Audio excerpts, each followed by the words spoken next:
What it do? God, that hurt my head a little bit to do. What's going on, crowd fighters, and welcome back to the Film Cave episode number 40. Oh, We are making some rains, man. We're climbing up there. that's old. That's old. That is We made very it to old. 40. I mean, let's go, man. We made it to 40, man. What's going on, y'all?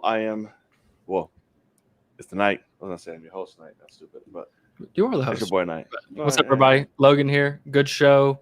A lot of big things to talk about. I'm very excited. This is gonna be a fun one, I think. Yes, it is. You would not be lying. Yeah. So yeah, we want to thank you guys for joining us on the latest episode, whether you're watching this here live with us or during playback on YouTube, Twitch, Facebook, wherever the hell you're watching this. We thank you.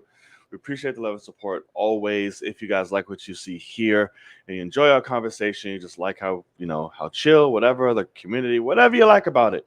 The best way, the easiest way, the simplest way to support and to show your love and appreciation is to hit that subscribe button down below, as well as that thumbs up and the notification bell to be reminded when all episodes drop every week, and little other trinkets on the side, whichever you like. That's correct. We really appreciate it. Absolutely. And yeah, it's been such a week, man. How's everything been going with you? How's everything? How's life? It sounds like the exact same. I literally just had to I got home, ran to my computer. I have not sat at this desk since What If last week in the morning on Wednesday, and I had to make like a quick video. It's like almost 15 minutes, but I sat there for my Patreon and basically explained to them why I've been sucking ass. And like, I was, basically like, here's what it's a life update. Yeah. I just did like a life update. Here's what's going on. Here's why I've been MIA, and here's how I'm going to change that and whatever. Cause I mean, my shit's been moving at 1,000 miles an hour for the past like 2 or 3 weeks. And it really doesn't seem like it's going to slow down soon, but I got to make time for things because it's just been crazy. But I know you've been dealing with the same stuff, trying to, make life changes, do big things. Yes. And it's tough, man. Yes. What do you have? Very, very tough. Like I said, just in the process of moving and. But you did get a place. I did get a place. Hell yes, man. That's awesome. Are you so happy? I am, but it hasn't hit me yet. Once I'm out this shit and everything is kind of going, then it'll start hitting me. Yeah. But I've been too busy focusing on my body like failing me and being in pain and stressing and doing this other shit. Well, if it makes you feel better, I saw somebody say you look younger than me now. So congrats to that. That's funny. Wow. You've taken over the baby face game, my boy. Because I most definitely have a baby face, and it looks like so do you. So congrats, welcome to the team. At least you can grow facial hair. This is what I've got. It's something. It felt weird, because was there a reason to shave, or you just for fun? No, I get those of you who don't know. I have just shit. Fucking self-confidence or anything within myself. So there's a lot of periods I just look at myself and just get disgusted. So that's what happened. And I was just like, I don't want this. So I was like, I cut this off. And I was like, okay, fine. I had this. And I was like, nah, I just look stupid. I look like a fucking... You look like The Rock? No. And then I just cut it all off literally like 2 minutes before jumping on to film. Oh, gotcha. Okay. Right. Yeah. Right. So that's basically what happened. So indecisiveness. I feel you. Mental health. So well, I think it looks great. I think you look fabulous. Is that what that is? Yes, this was somebody I used to know's clothing line. So I was like, oh, get a sweater. I was like, yeah, sure, I'll get a sweater. It's comfortable as fuck. So it's like my lounge around sweater. Gotcha. Yes. It looks like a pillow. Right. It Yeah. feels like one. So I'm just like, oh, I will take it. Awesome. Yes. So we got a lot to talk about today, guys. I'm excited to get into it. I'm sure it's going to be a lot of in-depth. I'm sure you guys are going to enjoy it as well. Please keep the conversation going during the live chat or, like I said, in playback, whichever form you are watching this on. Shall we get to it? I Good think we sir. shall. Let's do it. I think we shall too. So, for those of you who do not know, me and Sir Logan are a couple of nerds. We like to talk about film and all that good stuff in its entire glory. But there are other things we like to talk about as well. Things we might, other genres, other worlds out there. But sometimes the world of film still rears her beautiful head into the conversation anyway. Because why? Because she's so jealous, man. She's jealous. Because she jealous. Because she jealous. That's why you didn't call her a bitch today. What's going? Y'all on good terms? I'm feeling good with her right now. We've been Okay. we've been doing all right. Yeah. Okay, fair enough. That's fair. Okay. And that segment is out there in the world, cause film ain't no bitch anymore. They made up for today. We'll see. Yeah, I was about to say we'll see. We'll see. For today, we'll see what's going on. All right. So there's a particular fashion in which we do such things, since we go about out there in the world. And what kind of fashion would that be, Sir Logan? That would be traditionary fashion, my friend. Yes, it goddamn would be. So, within that fashion, sir, is there anything you'd like to lead us off with? What you got? Well, first thing we have to say, rest in peace, Michael K. Yeah. Williams. Yeah, that I mean, completely unexpected. crazy. We still don't know the whole story, from what I understand. Suspected drug overdose. Yeah. So that really sucks. Surprised the hell out of me. Yeah, but obviously incredible talent. Yeah. Becoming a truly big name. Yeah. When it comes to Hollywood, he never got one of those giant roles. I know he was supposed to be in the Solo Star Wars movie, and then when reshoots happened, they had to take him out. I do remember that, and they replaced him with Paul Bettany. Oh. Yes, Okay, that's got correct. But yeah, incredible talent gone way too soon. Yeah. Absolutely insane. But yeah, were you fans of anything that he had been in? I liked. Like I said, he wasn't really in anything like leading the way. Yeah, He's always been like, the scene stealing and kind of like back dude, like in the background, like supporting actor. Yeah. So like I said, I liked him in Lovecraft and things like that, but that was about it though. He was, like I said, great, tremendous talent. He's known for The Wire and all this other good stuff. Yeah. So, he lives on through his work for sure. But yeah, I wasn't like a diehard fan of him, but I could appreciate what he did. Sure. Enough to where I saw that I was like, oh shit, like that sucked to hear, Yeah. and to see. So, goddamn, I need the world and the Lord to stop taking people. So I know, man. It's racking up. It's giving me been tough. anxiety. Stop it. Yeah. Yeah. So okay. Is that your lead off? Or you just want to start it off? Well, okay, fine. Here, I can do another one. Talking about being a nerd, bringing film into it. I got this delivered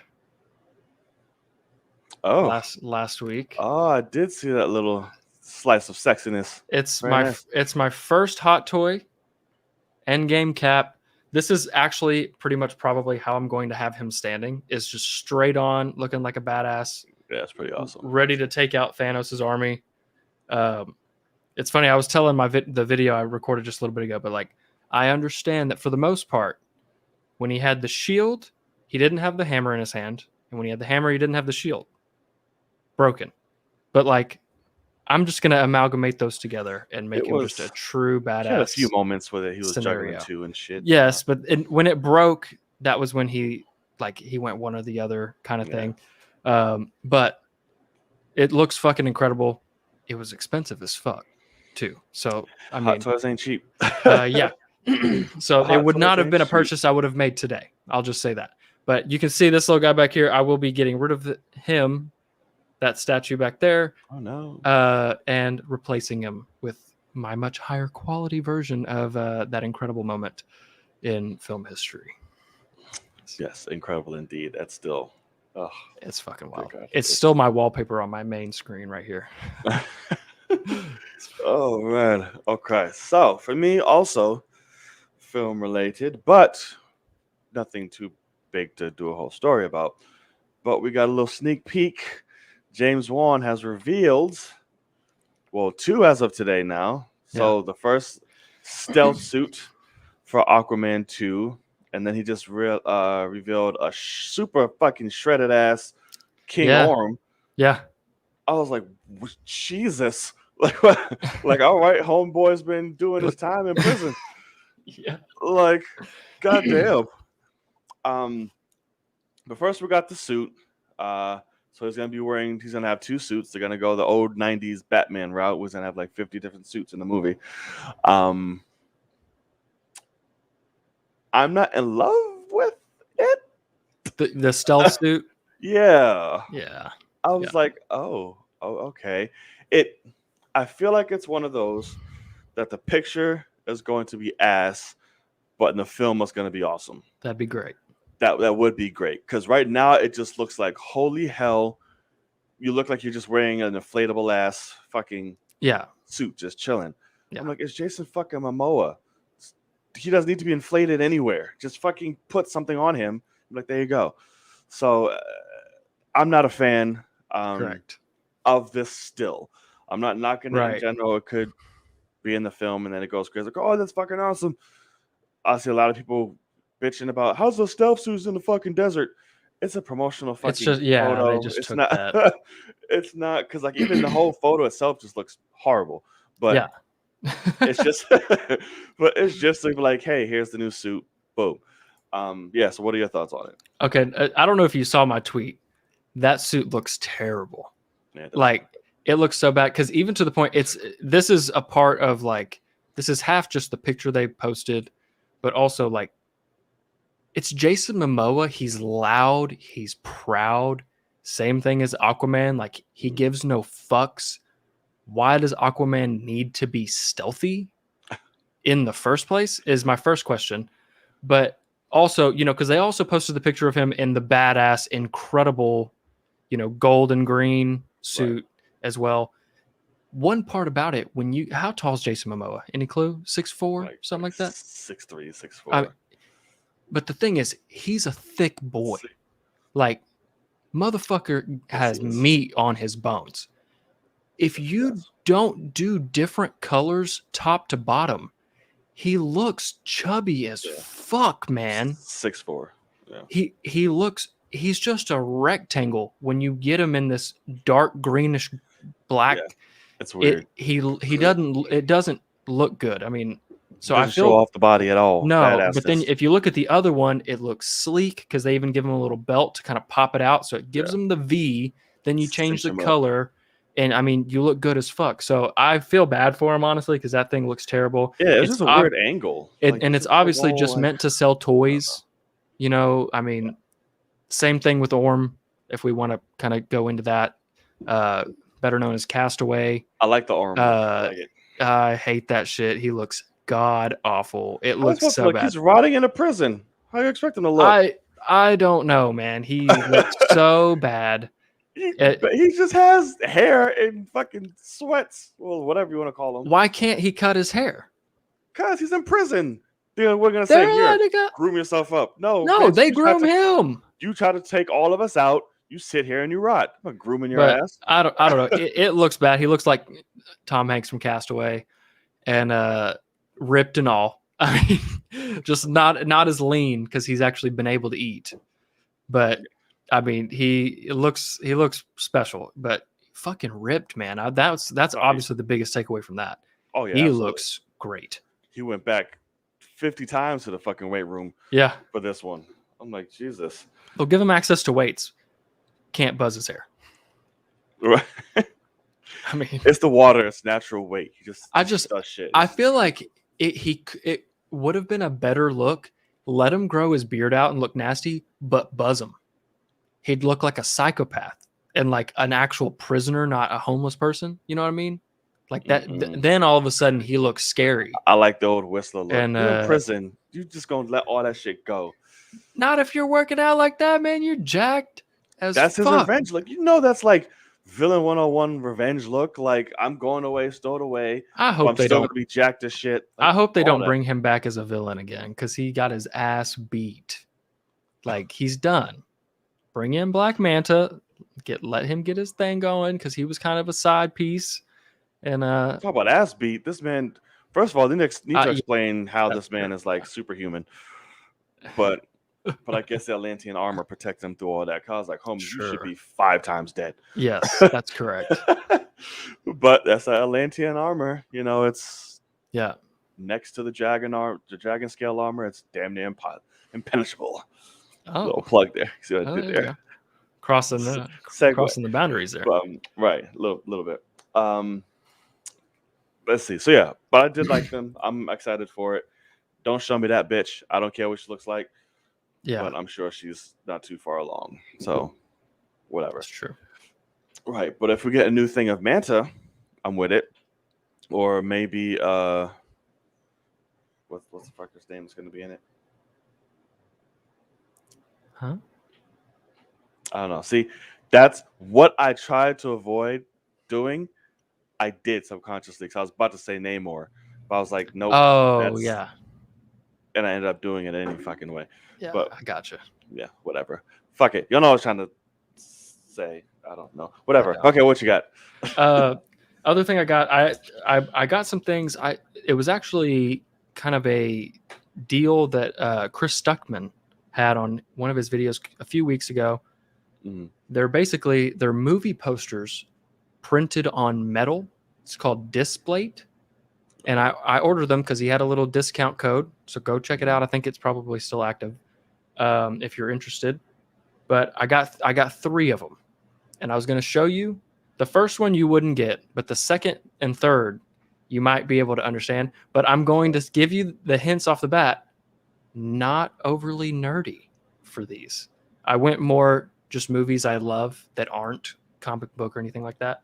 But the first one I do love this movie. But this one was mostly just for the art.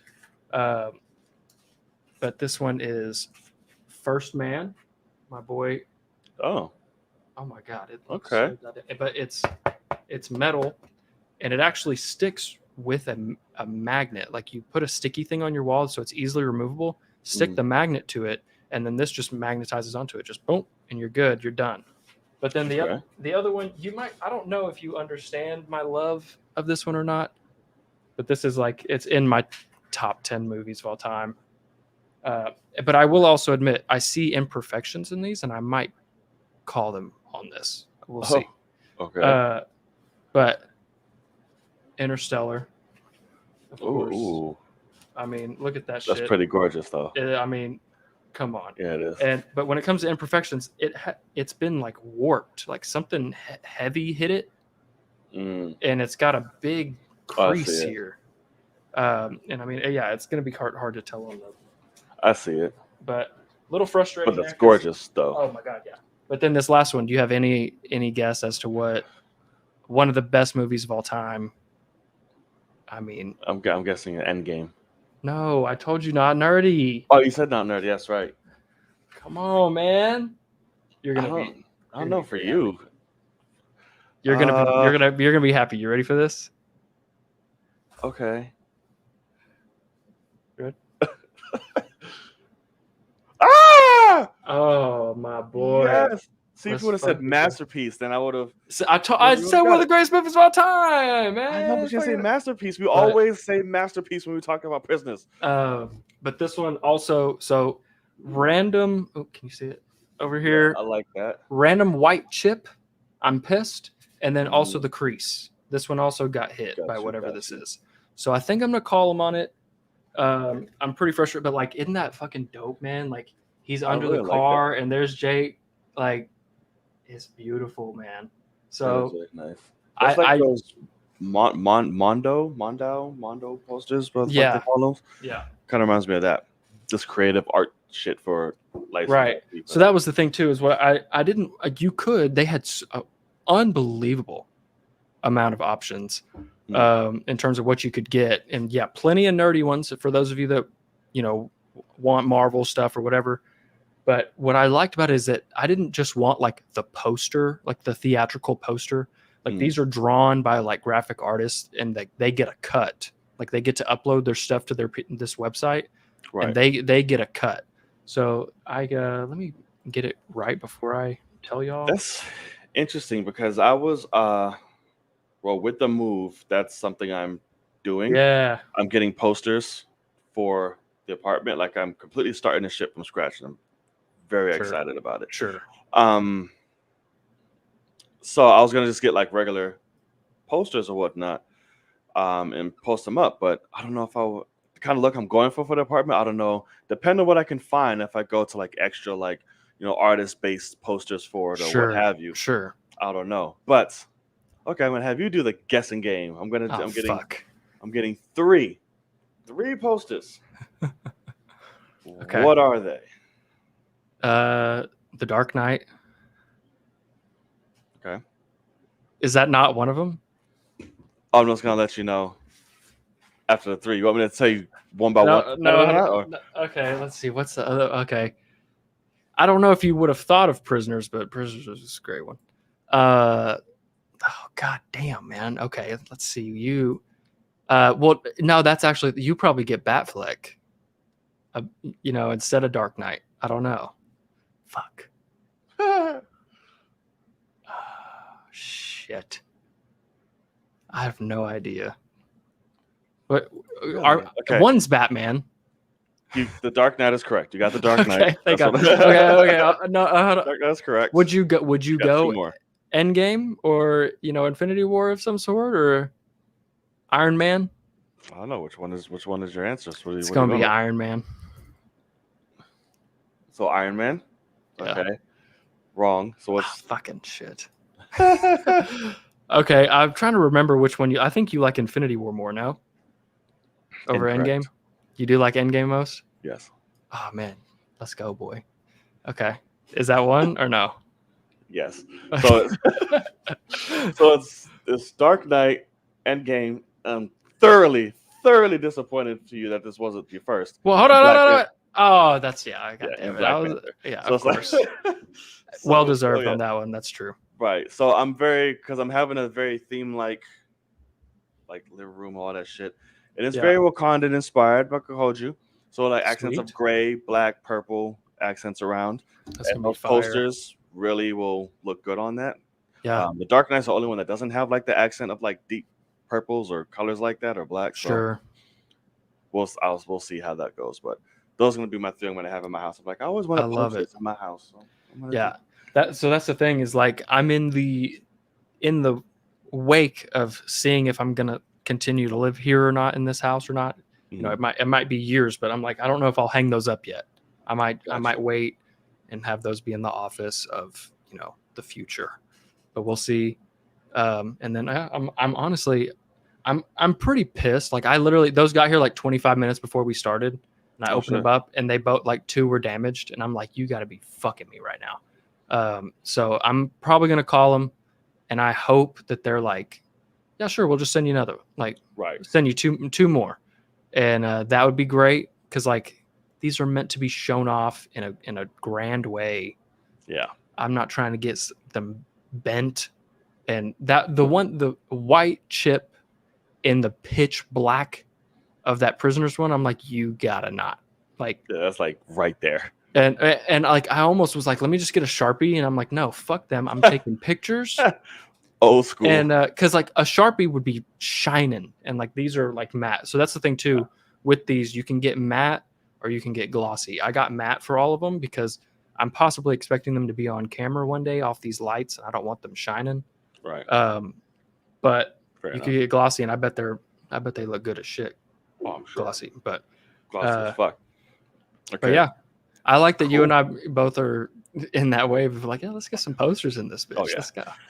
Need to be Yes, absolutely, and I love it. And in those, it's kind those of funny too, perspectives. because like it fits my my aesthetic of this Kobe one, Mm. like because that's cut out of like for real metal.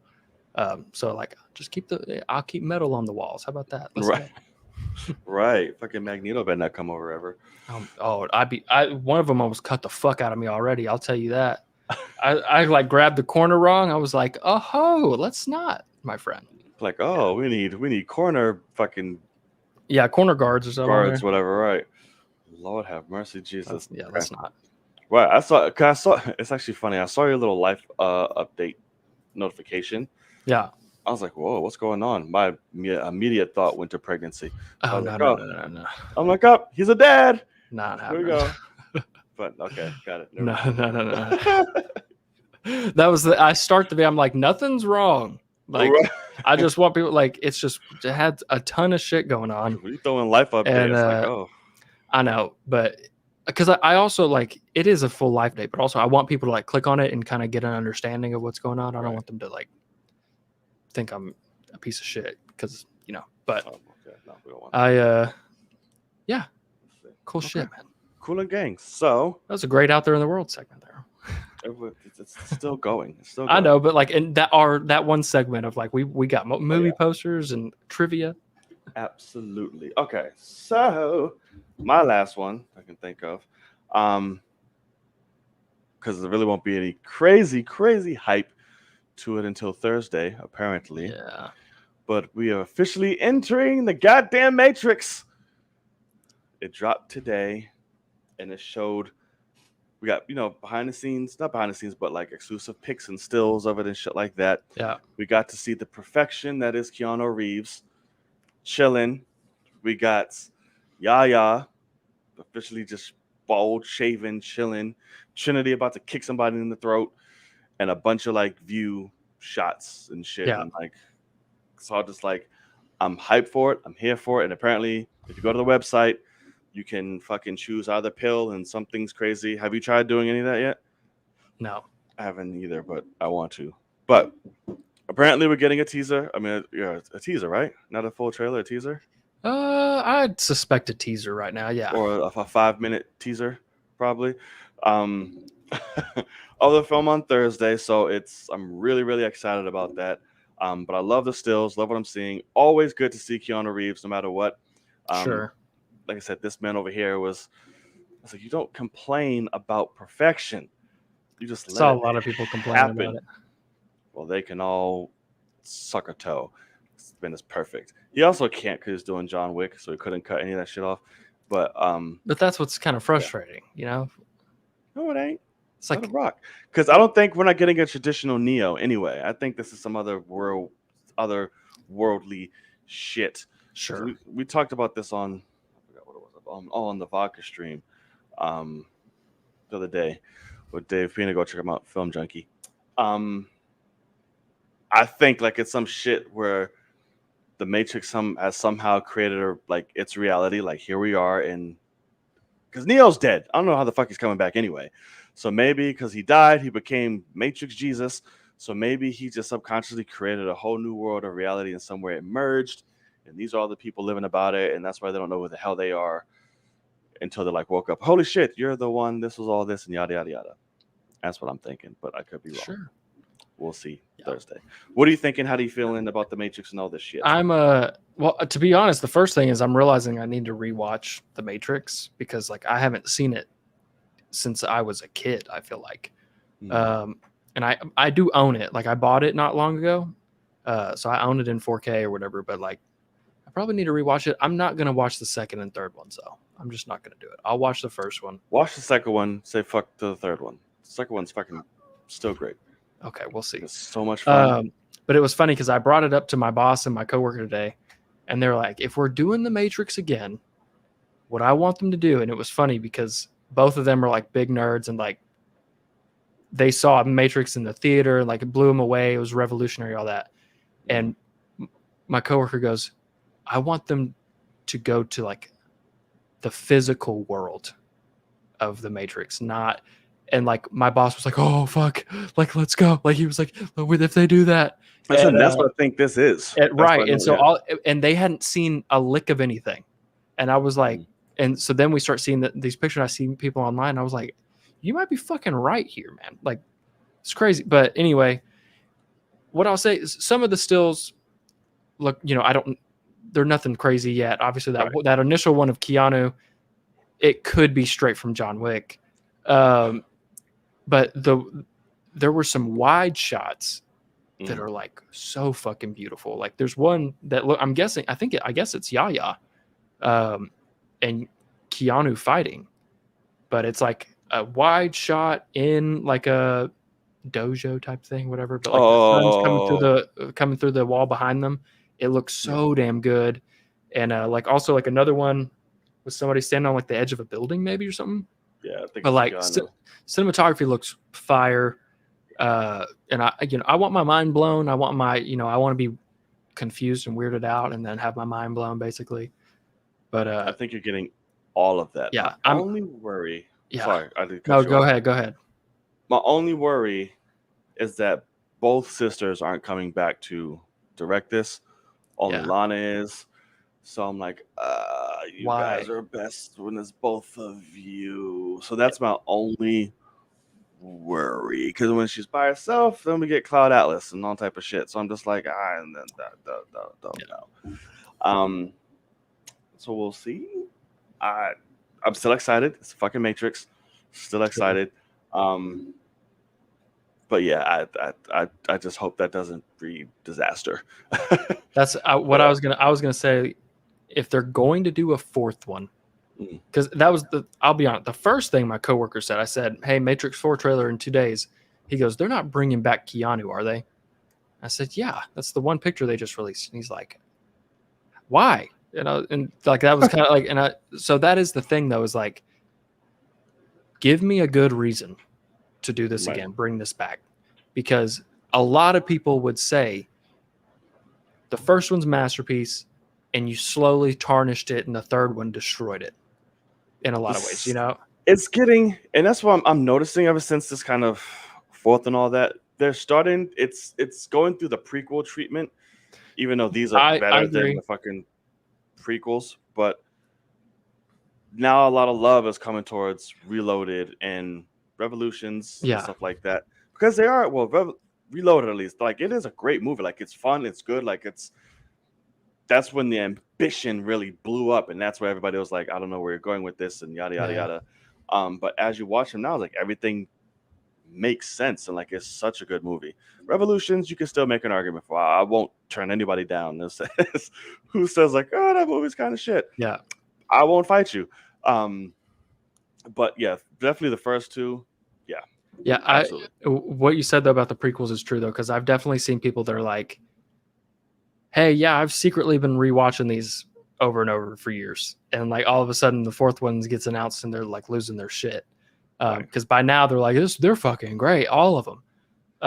So I just want this. I want it to be a good ass movie. I don't want people to walk out and be like, "Well, wish they hadn't done that," because I Right. mean, That it would is suck. like it's randomly a fourth movie. That's kind of tough sometimes. Like Toy Story 4 pulled it off, but even then, I could say we didn't need it. You know what I mean? Like it was a good ass movie, didn't need it. Right. So give me a reason to need it. So we'll see. That's actually true, Tyler. I want to know how the choreography is going to be because those three movies were so groundbreaking Yeah, for choreography and martial arts in film. I really hope they just fucking blow this shit out the water and revolutionize that shit again somehow. Like make it work. We'll see. I just want to see some cool ass shit to because remind me why. that's true too. Is at the end of the day, what I'm nervous about is everything looks like the Matrix now. You know what I mean? In terms like effects, high budget, sci-fi, that's everything now. So it's like you can't just make a fourth Matrix now. Like you have to push boundaries Right. massively. If you just come out and make another Mhm. sci-fi movie, like Dune is trying to do what the Matrix did. Like Right. let's flip the fucking switch. Like y'all thought you knew sci-fi, check this out.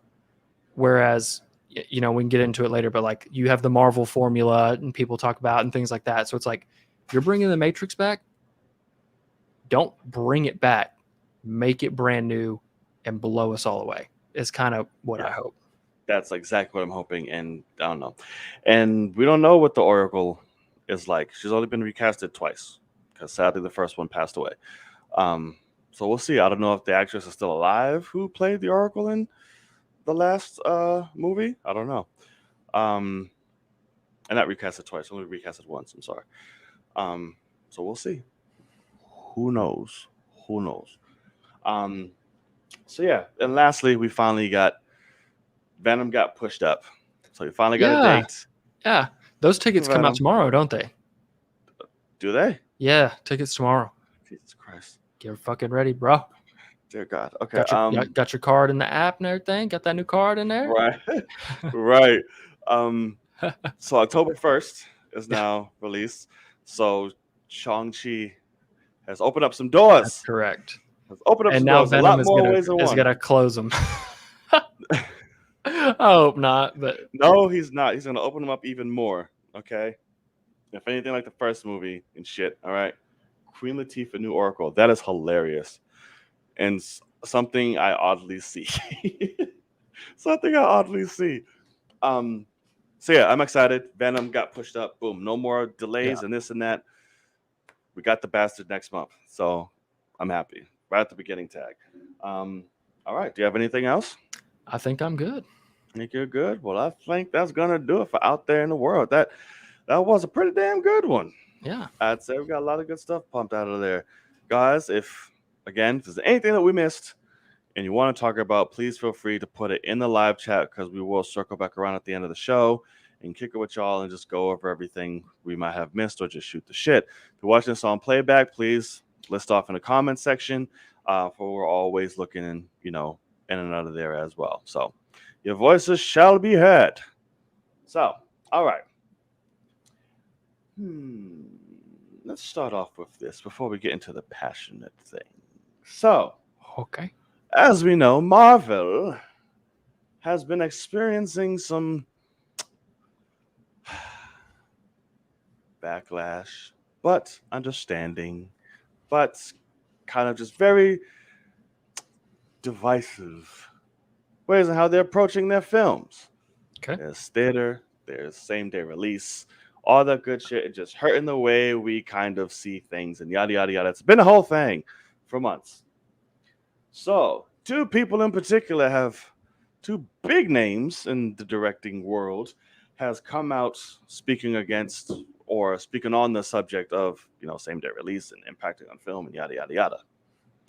So, I also bring this up just in general, and I put it as like a Marvel thing, but I should have generalized it more, but you'll get it. The first was Patty Jenkins, in which she set the internet ablaze with her comments. She says, in regards to, streaming film, all of the films that streaming servers are putting out, I'm sorry, they look like fake movies to me. I don't hear about them. I don't read about them. It's not working as a model for establishing legendary greatness. So, then after that, the Russo brothers have come out because I forget where this is coming from. It was one of the articles, the interview, and all that good shit. But they were asked if they were going to direct more Marvel films. But they say they're at an impasse due to the Black Widow lawsuit going on because of the streaming, same-day release, all that good stuff, which has made them worried about payment and how their film would be released. So, I originally put the state of Marvel because of Russo's, and they're the biggest ones doing this, but it's become more of a generalized thing as you see just within the industry. Yeah. So a lot of big names, creators and artists are speaking up against this. As for me, we all know how I stand, in regards to this. But a lot of people are stepping up and having their voices heard regarding this because it affects them, their crew, staff, studio, whole nine. With Patty, I'm gonna say she's not wrong. Outside of the fact of saying they're fake movies, that was just Correct. savage and dumb. I Yeah. was like, wow, that's holy shit. But everything else, boom, you got it. But damn, like fake movies though, like goddamn, that's a bit much. Like that's harsh. That's kind of savage. Um, but I do. Her last line is something I agree with. It's not working as a model for establishing legendary greatness. That I 100,000 Correct. billion% agree with. What are your takes on that before we go to like Russo's and the open end of it all? No, I think that you're right there because they're not making fake movies. They're making movies and like they're paying real money, which is what the actors care about. But I will be honest, like it's weird that she said that came out like the day that trailer for that movie, the Netflix movie with Ryan Reynolds, The Rock, and Gal. Oh, Red Notice. I don't even talk about that. And I didn't even watch it. But Cool. Netflix hadn't made a movie I liked in years. I don't give a fuck anymore. Which is kind of my point. That's what's funny is she's not wrong in the sense of I don't give a fuck about anyone. Like none have been good for me. So no, I'm gonna sit there. Which her last movie was shit. So it is funny that she's doing that, but at the end of the day, like she's not wrong in the sense of you're not gonna see somebody who's psychotically for theatrical movies like Tom Cruise. He's never doing a Netflix movie. Yeah. Like he's not. He just won't do it ever. Now, granted, Netflix comes in and says, "All right, 50 mil." He'll go, "Let's fucking go." You know what I mean? Like, I'll jump off a plane with no parachute. I don't know. But also, he might just have that, like, no, has to be in the theater kind of thing. And I think he's that crazy. But like, I would have thought the same thing for somebody like The Rock. I wouldn't have thought that The Rock would have done that. Obviously, money talks. But I don't think she's wrong and she's right in some ways. I think she shouldn't have spoke after her track record. Because I think anyone that saw the most recent Wonder Woman movie just gets scared for that Star Wars movie she's doing and Rogue Wonder Squadron. Woman 3. So she might not want to talk, but we'll see. Yeah, I don't know. And then we have the thing about the Russos, who amazing fucking legendary status directors at this point, who will go down as one of the greats if they, depending on the road that they're on a great road for that. Yeah. And it does suck because they're very passionate. Like Marvel really helped them launch who they are. And they're kind of stuck, and they rightfully should be. Because if you're going to keep fucking over your artists like this, why am I gonna want to do more shit for you? Yeah. And I've seen a lot of people kind of trying to turn the tide. Oh, it doesn't matter. We don't need them anymore. We don't want any more movies from them. Give it to somebody new. I'm like, you're fucking idiots. No. First of all, like speak for yourself. Yeah. I'm not on that jackass train. So it's just like, I want them to direct more. You can have them do fucking event films for them and have everything else be the the new people, the new talent, the future and all that stuff, and have them do events until you find the next them within the Marvel field that you have. So I think it's good that creators are finally stepping up and out against it, because that's the only way shit's kind of gonna be like, okay, like it's almost like the beginning of like a soft boycott, So it's just like, and things like that need to happen in order for some people to just wake the hell up. It's like, oh shit, okay, got it.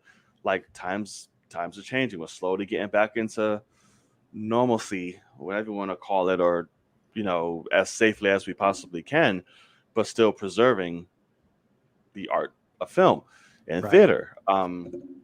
So I think it's great, and I think it's brilliant that creators are doing this. I hope more do. I hope more come out. More directors, get a Nolan, get a Denise, get a somebody, but like, no, I want. Well, these already did. Yeah, he did already with the bathtub and all of this shit. So I just hope it keeps coming, because that way people can wake up. Yeah. No, I I don't know for sure if like this was like confirmed that the Russos came out and said this. Like I want to say this was just reported that like this is how they feel. Like they're at an impasse because they were talking to Marvel about coming back in the future and now they're like, ah. But I almost honestly I think that this could be a play on their part to have Disney pay Scarlett Johansson whatever the fuck she wants. Like this whole lawsuit thing, I think that's what it was more about, is them saying they just fucked over one of their biggest, you know, faces. Mm. If it's not in our contract, we're a little nervous on if they're going to pay up, Right. kind of thing, is I think more so what they're saying, in the sense of, if something happens in the world and we have to change plans, are we going to be compensated for that? Right. And I think that's more so what they're saying. And I think it was a play against Disney that said, hey, if you want us to come back and do something massive, pay up. Basically, And get your fucking shit together. right. And I don't blame them. I think it's actually very smart. It's almost sad that once again the straight white men have to swoop in and save the day for a woman or for a person of color, whatever. It's like, why are you treating Scarlett Johansson like shit when you're paying other people? You paid The Rock a shit ton. You know what I mean? So it's like Emily Blunt, same thing. We've talked about this, but like, Yeah. So it's a little frustrating, but also if they have the power, which obviously the Russos have the power right now because they've made two of the biggest movies of all time. But I almost think that that's more so what it is like, no, let's turn the tides and really show, like, let's have the fans know that they wanted us back and we were talking to them, and now we're a little iffy, and see what happens. Let's see how quick that checkbook comes out. Right. And I'm about that. Yeah. I'm about that because it's kind of like the NBA. It's like, hey, the players need to be in control. Like a studio that touts, hey, we're about the creators. We want their vision, all that kind of shit. Yeah, pay them for it because their movies make money, make y'all a ton of money. So let's go ahead and let's pay up. No, for sure. And they should. Now, hope, like I said, starting the revolution. Yeah. Get Korg and fucking start the revolution. And like, listen, this is what, bring it back. Do what's right. Fix the shit. Disney, there's no way you look right in any of this by any means. Fix it. And just studios in general. Get it to fucking together. It's dumb. Yeah. Okay, so before we switch off, I also want to ask, speaking of Netflix films, I saw one recently that I really, really dug. Sweet Girl, Jason Momoa's new film on Netflix. Did you watch it? No, I guess not. You did. I'm sure you did watch it. But I did not. Yeah. Sweet Girl, I really enjoyed it. Really good. And it was, did you ever see, you didn't see Fatherhood, right? Mm-hmm. Kevin Hart's thing? No. Okay, I know I mentioned it. So this is a film with Jason Momoa. Steps outside of Jason Momoa. And like the beginning 10, 15 minutes, I'm like, holy shit, this man is acting right now. Okay, I'm here for this. And absolutely loved it. And I felt it. I was like, wow, got it. Dora's a badass in it. She's cool. Jason, of course, is badass in it. But it's a really good film. I enjoyed it. Really interesting twist. Didn't see coming, so I like that. I was like, oh, got it. Heard it. And it's rare that shit kind of does that. So I didn't expect that. But if you guys haven't watched Sweet Girl, check it out. Watch it on Netflix. It's a good watch. Okay. This does not mean anything, and we all know this, but I thought I heard that this movie was god awful. Like, I heard it was dog shit from every person that had watched it, period. It was like, don't waste your time. No, that's very currently has an 18% on Rotten Tomatoes. So it does make sense that that's why I've heard that. But also, I remember Jason like tweeting something, like, hey, people that are liking my movie, I appreciate you. Like, because I think he was getting shit on by a lot. So I'm glad some people are enjoying it. I'm still not going to watch it because fuck Netflix. But I'll tell you exactly why they gave it that. And it's not the film. It is the twist. Oh, really? Yes. tough to get behind, or that triggers. I can't say. yeah, Without don't giving spoil away. it. But it's Huh? okay. Yeah, I'm not gonna spoil it, but the twist triggers weak-minded, fragile individuals who have a very, I don't know, I gotta put this. I'm trying to think of a way to work dance around this shit. Homophobic. No, Uh, no, uh, no. Who have a very masculine yeah, complex, I was about to say like some sort of like girl power type of scenario. yeah, type thing. So it's like that's Yeah, where it's coming from. I'm 100,000% guarantee. yeah. Um, and yes, Andy, I fucking see you. Hi, what's going on? What's going on? Um, one of the crazies is in the chat. Everybody, welcome them. And the good crazy. Don't start going crazy in the chat. So yeah, okay. So that is the state of film. Film. Shit. Yeah. Right. Film. Okay. So now this is something I know you haven't seen, but I have a lot to say, and I wish my boy JVS was here, and even Lucas, this crazy ass. I saw a film by the name of Candyman. I don't know if you're familiar, if you're aware, if you know of Candyman. I know you and your horror movie situations, so I don't know. Have you seen the original Candyman? No. Okay, well that's blasphemous right there. But Candyman came out. I went to see it one day after work. I'm like, all right, let's go. Me and a buddy of mine. He's like, hey, let's do it. Treated us to a movie. Wanted dinner, but I guess that couldn't happen. So I'm watching the film, and this is somebody who loves Candyman because, like I said, it is a uh, cult classic. Well, it's not even a cult; it's a classic in horror. Tony Todd is the man. The story is amazing. It hits on so many points, which is great. Coming off the heels of Get Out, Us, things like this, Jordan Peele producing. I'm like, okay, I have faith. Nia DaCosta, the African American female director, who still congrats, she became the first to have a #1 film. Love it. So, and Yaya's in it. Fucking Tiana Parrish, Monica Rambeau. I'm like, oh shit, didn't know she was in this. Hey, I'm sitting down. I'm watching the movie. You're making me nervous. You're really building this up right now. This movie fucking hurt.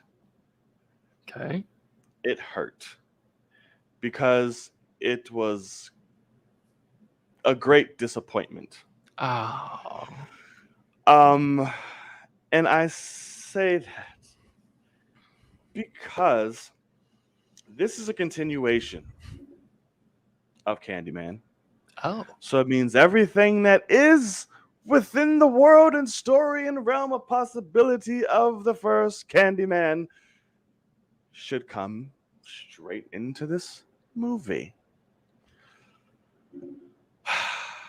But Jordan Peele had his hand all over it and made it very Jordan Peele-y. And what was once a film not so centered around race, but had a story that revolved around it, then became a movie all about race. They made Candyman a racial justice warrior. Oh, interesting. That was not that man at all. They made him an entity, which I'm like, okay, versus the man, and this is spoiler talk, so I'm gonna get into the shit. So, Candyman, you haven't seen the movie. So, Candyman is essentially a man back in, I forget how fucking slave times, like way back when. He was a beautiful artist. He'd paint beautiful things and images for rich people and, the wealthy and all that good shit. One day, he was painting a woman. He was doing a Titanic. He did a rose, painting this white woman. They fall in love, have a child, all that good stuff. Of course, I was kind of frowned upon back then. So they found out, they murdered him. They literally cut his hand off, poured honey all over his chest, bees stung the fuck out of him, burned him alive, and then killed him. And Gotcha. dusted his ashes along what would later be the projects of Cabrini Green. That's how the story of Candyman lived on. In order to carry on him and his legacy, you had to believe and store that fear in him by invoking his name, all that good stuff. This film was all about gentrification, was all about white folks doing bad to black folks. And every time any black man or black person that was murdered injustifiably by police, or any form of white person, then embodied Candyman. So I'm like, wait, what? How is this? How? So it was all over the place. The soundtrack was horrible. He used the same shit he did in Get Out and Us, or the ha type shit. I'm like, why are we using this right now? Yeah. There was no, I did He not does feel like that. Yes, I Nia DaCosta, the director, none of her shit was on this, and if it was, they are incredibly similar. Yeah. All the deaths happen off screen. I'm like, what the fuck? Tony Todd, See? Candyman himself, the originator, pops up at the very, very, very, very last second of the goddamn frame of the movie. I'm like, what? The whole movie, we're seeing some other fucker who was giving kids to candy and got his ass beat in a laundromat by cops. He's the Candyman throughout the whole movie. I'm like, who are you? Yaya's cool. I mean, he's acting. He's doing all right. He gets stung by a bee and gets fucking taken over by Candyman because he was a child in the first movie that was saved. It's a lot of backstory shit. Gotcha. But his character was in the first movie as a child who the main woman saved, who Candyman took to be like, okay, I own you now. You're going to be part of my victim, all type of shit like that. So eventually he ends up being Candyman for 2 seconds at the end of the movie. And then that's it. It was just so stupid. Yaya's only Candyman for like 2 seconds? Yes. He's Candyman for 2 seconds. All over the marketing. Right. For 2 seconds. Because it's mostly this fucker who gives candy to kids. So like, yeah, he's a fucking creep. Because that happened too. Like, he'd give candy to kids. They found razor blades in the candy. So that was him. Beat his ass. And then after he died, there were still razors in the fucking candy. So obviously it wasn't him. Yeah. So he'd literally come out of a hole in the projects. So we see little kids. He'd be like, yeah. And his kids would be like, oh, okay. Like, it was so Kids wouldn't do that in 2021. Not at all. But except one kid did. Out of there. Yeah, one kid did scream for his fucking life. That's how the cops came, because they was looking for him. It was like, this man's wanted. They found him, beat the hell out of him. He became Candyman. So Yaya's character is an artist like Candyman. He got inspired by the Cabrini Green stories of Candyman. He found out the tapes of Helen, who was the main chick in the first one, and did all his art about that. So he's the piece is called Say My Name, or Say His Name. So literally everybody in the world now is in love with Candyman. So that's why Candyman's growing. That's why he's a center of it, because Yaya fucking started this shit and put it in an art show, and everybody's like, Candyman, oh my god, the story, Candyman. So yeah. But the film was greatly disappointing. I had so much high hopes for it. It was nothing like the original. Everything that was set up in the original, they just spit on and just went completely different and made the character something he's not. Yaya was cool, but he only did anything till he wore the hook the last 2 seconds, and that was it. And then Tony Todd showed up the last fucking second, and that was it. It hurt so much. If you want to still see the movie, those watching it to get your own type of fucking, by all means, I'm just telling you here on this standpoint on my side why it was disappointing, why it hurt. Yeah. Like Kenya said, this fucking like perfect scary movie, like 10 out of 10. Like, that shit was scary as fuck back then, and brutal and gory, and Tony Todd's voice alone just invokes fucking greatness. And well, so first of all, that really sucks to hear, because I know, first of all, I know Kenya, he's been dying to see that movie for like a whole year. Like I think it was his number one anticipated movie of the year, kind of thing, Candyman. Mhm. So I'm guessing he feels similarly. He's not really talking in the chat right Right, now, I'm about but to say he's pretty quiet with this. I'm It's really shocking me. surprised he's not just bombing this place right now with whatever his thoughts are. But Right. and I might be out of place saying this, but it makes me wonder because unlike the movie that we were just talking about with Sweet Girl, which I heard nothing but shit about, I've heard nothing but great things about this Candyman movie. And so is it possible that as a white person here, Mhm. is this a movie that maybe people, no matter what color, but they're realizing, hey, don't speak out against this movie because it's highlighting, black culture, black actors, black directors, things like that. Get people to go support this anyway, so you don't talk down on it type of It scenario. could very well be, because like I said, it's very heavy on the race. Yeah. Um, that's why I surprised him. Like, why are we digging so hard Yeah. into this? Like, If you weren't expecting that, it sounds like it went really hard at it. yeah, because like it's this, because it's not the mythology. If this was a standalone type thing, like Sure. its That's own the little interpretation. IP, Yeah. right? I'm like, okay, cool, I'm rocking with it.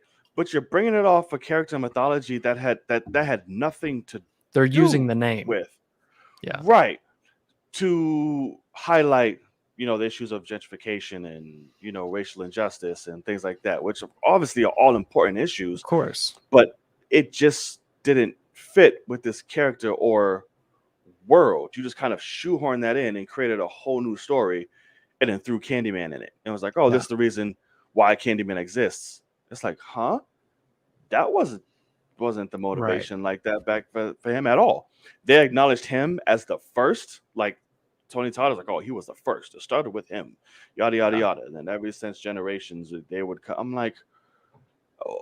So that's why it was like at the end of the movie, like when Yaya is Candyman for like 2 seconds, he kills like a few cops and shit who literally come in, gun him down because he's damn near dying. Because like this Candyman fanatic, who was also was the one who got the Candyman we see in the film killed as a child. Because like he has to live on, you have to embody him, do this. Like he's cutting off Yaya's hand, he put the hooks in it, he's like setting up the whole thing and everything. And he's chasing Tiana down the fucking projects, and the cops finally show up.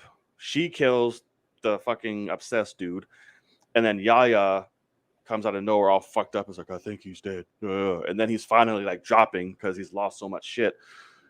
The cops come in, see her crying over his body, and then just fucking shoots him down. I'm like, oh, cool. Because the obsessed dude called the cops and said, Candyman's here, yada, yada, yada. So they saw the hook and just fucking gunned him down without anything. So, of course, racial injustice. So he becomes Candyman. This girlfriend, and that pissed me off. Whoever calls Candyman's name in the mirror is dead. That's the whole point of it. You say the motherfucker's name 5 times, he pops up in the mirror behind you or wherever in life and just guts you like a goddamn fish. She does it, the girlfriend. Nothing happens to her. Everybody else dies around her but her. I'm like, Really? that's It's the not the one rules rule. set up at all Yeah. through any of the movies. Why?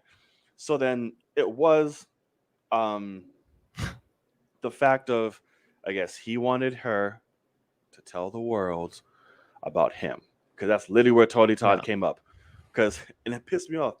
After he kills people, his face starts changing into the different Candyman over the years, and then his head turns into nothing but bees, and he just starts floating around everywhere. I'm like, what the fuck is happening? And at the very end, his face turns into Tony Todd, and it's like, tell everyone. And then the movie literally just blacks out and ends. I'm like, okay, well, got it. So greatly disappointed. That's really frustrating, I'm sure. It's very frustrating. So it could be a way in which you're saying if they don't want to be so critical about it because of the subject matter that it just creates and deals with, in which I'm sure some people really do generally like the direction it went. But Yeah. in terms of purist source material, there was no setup. You just jumped into it and made it your own off of using that. That's my issue with it. And I'm a gorehead. You killed everybody off fucking screen. Like, that just pissed me That's off. frustrating for sure. Yeah, it is. So I'm you got one slit neck. That was it. One slit neck throughout the film. And That was the only gore you saw, really? I mean, that was the or only murder? gore. Yep. And then everything was like blood splat or like really fucked up. The Candyman That's makeup was so fucked up because himself. hard I was R, like, right? I mean, they're cussing, and yeah, their cousin. so they could have gone with it all. That's interesting.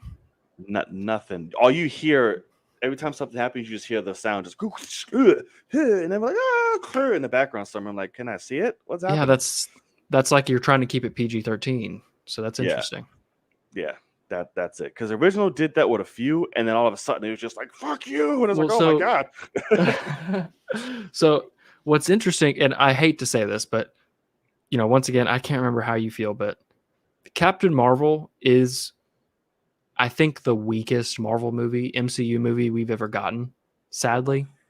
And it is 100% the writing and the direction. That's the problem of it. I don't think it's the actors. I don't think it's, it's not Brie Larson. It's nothing like that. But it does make me nervous for Naya here coming in. Seems like she's going to get a massive movie. You're going to have 3 Marvels. You know what I mean? It's the Marvels. So are we worried about her direction and possibly writing? If the way you spoke, do you think that Jordan Peele basically came to her and said, "Hey, I want you to make a movie like mine"? Yeah, Peele, his hands Okay. all over this. Yeah. And that's what worries me because I don't know her style now. Yeah, correct. I don't know her fucking print. I don't know her. What did she do before this? Has she not? I don't know. See here, because that's my question: is what did Marvel see from her that made them say, "Oh hell yeah, let's get her"? You know what I mean? Right. Let me see here. Filmography. Maybe it was this Little Woods in 2018. Okay. And that was really it. That could be it. Gotcha. Yeah.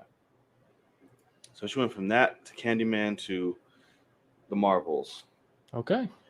So I'm like, there was enough. Like her shots were cool. Imagery she'd do was cool. Like it played with mirrors a lot. Like in ambiance and atmosphere, like you'll click on a light or see somewhere in the far background, Candyman will like pop up like somewhere in the back and then just like creep back out again. I'm like, oh shit, that was actually pretty cool.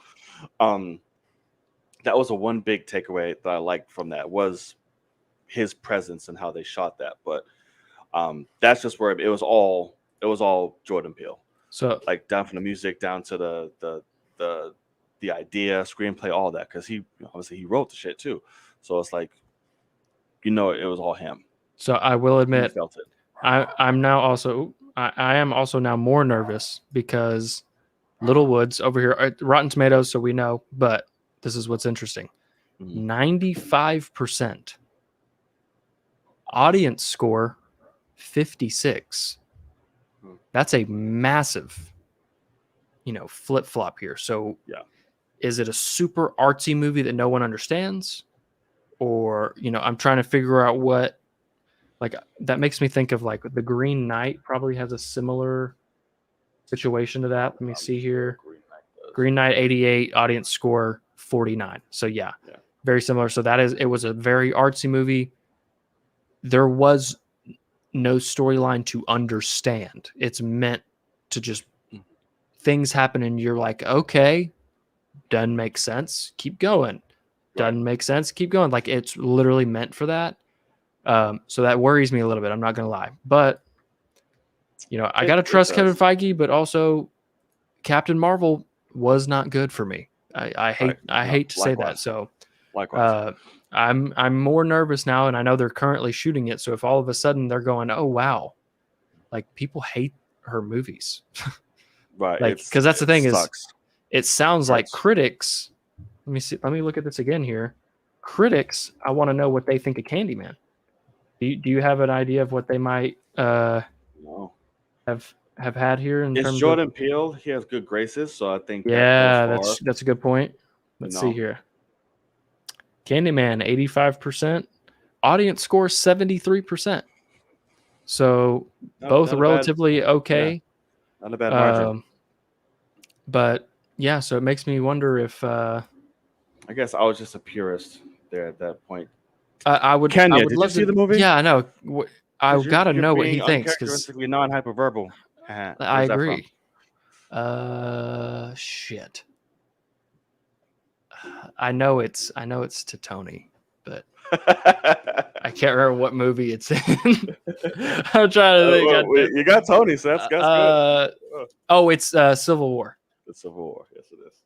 At the Tony, you're being uncharacteristically non-hyperverbal. yeah. Kid's already made up his I mean, mind. it's mind. Yeah, Oh, exactly. you know me so well. Yeah. I can quote that for days. We need to be put in check. Whatever form that takes, I'm game. Yeah. Yes. He hasn't seen it and he's had us muted. Okay, gotcha. Oh, so how did you know when to come back? I could have sworn you would have seen that opening weekend because that's been like your number one, most anticipated movie, Devin. So that's surprising, my friend. That is very interesting. But all right. I mean, I guess that does make sense. I ain't seen him talking shit all over Twitter, so something. That's a good point. That's a good point. But I won't say anything spoilers since he's back. But like, it sucks that you didn't like it. Surprising, to be honest, because I really have only heard good stuff. But it sounds like if you're a purist of the original, you might have some things to not like very much. So. Oh yeah, if you're a purist, you might be a little confused. I am confused, Sean. Yeah. Yes, exactly. So okay, damn, that still sucks to even fucking. Like I wanna like it. I love Yaya, so that sucks. Right. Okay. There's nothing wrong with what he did. What Yaya did with Tiana, what Tiana did, they were great. Nothing wrong with what they did. It was just the story, the execution, and all of that. You just fucking too much. Jordan Peele, you need to learn how to reel it back.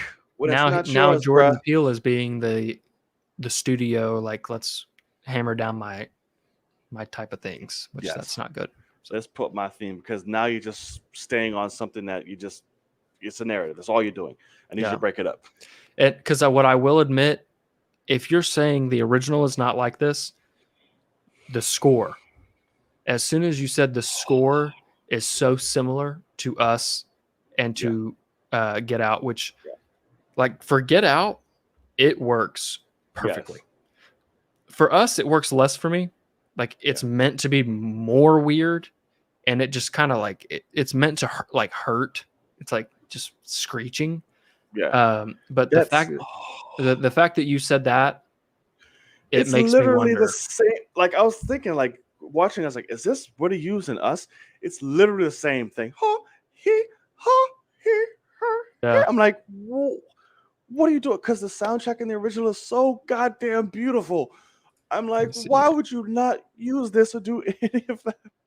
Oh my god, it hurts. So, see, Kenya, God level perfect, the original score. They took this score and shat on it 3 times. Yeah.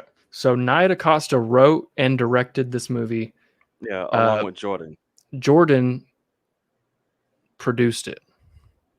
He did not. He wrote the screenplay too. On the credits, it's him, her, and some other person. There's 3 of them. Yeah. So that's how I was like, okay, because I'm telling you, minute the fucking opening crawl, like credits is happening, I was like, Jordan Peele. I was like, oh my god, Nia, where? So then when it came up that he wrote it, her and some other dude, I was like, okay, well, fuck. I just thought he produced it. Nope, he literally has his hands on it. So I was like, fuck. It hurts. Hurry up and see it, Kenya. We need to have a talk. For sure. Because when you do see it, that'll be a show. You come up here and show your face, and we're going to talk about it because we need Y'all just go off. Yes. Possibly. Or he might love it, I mean. He might. He likes bat nipples and shit, so he might like it. Who knows? Who knows? Okay. So. We'll move on. Yes, we are moving on because I'm starting to get triggered and hurt. So. Something that did make me very happy. Was What If. That's correct. Yes, it did. Made me very happy.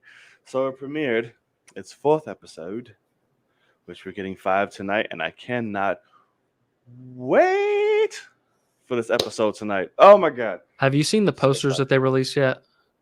I did. I saw Cap and Hawkeye. That's it. Oh, okay, never mind. Stay quiet. Yeah, please. So, what if we got the Strange episode, and boy, was it a goddamn episode? Yeah. Holy hell! This is not my favorite. It's number 2, strong number 2. I don't know, man. It's tough. Strong number 2. So it's so. Oh my like, god. So basically, this is a Strange episode. We're in another universe, of course, where this one has, instead of him losing his hands, he lost his heart.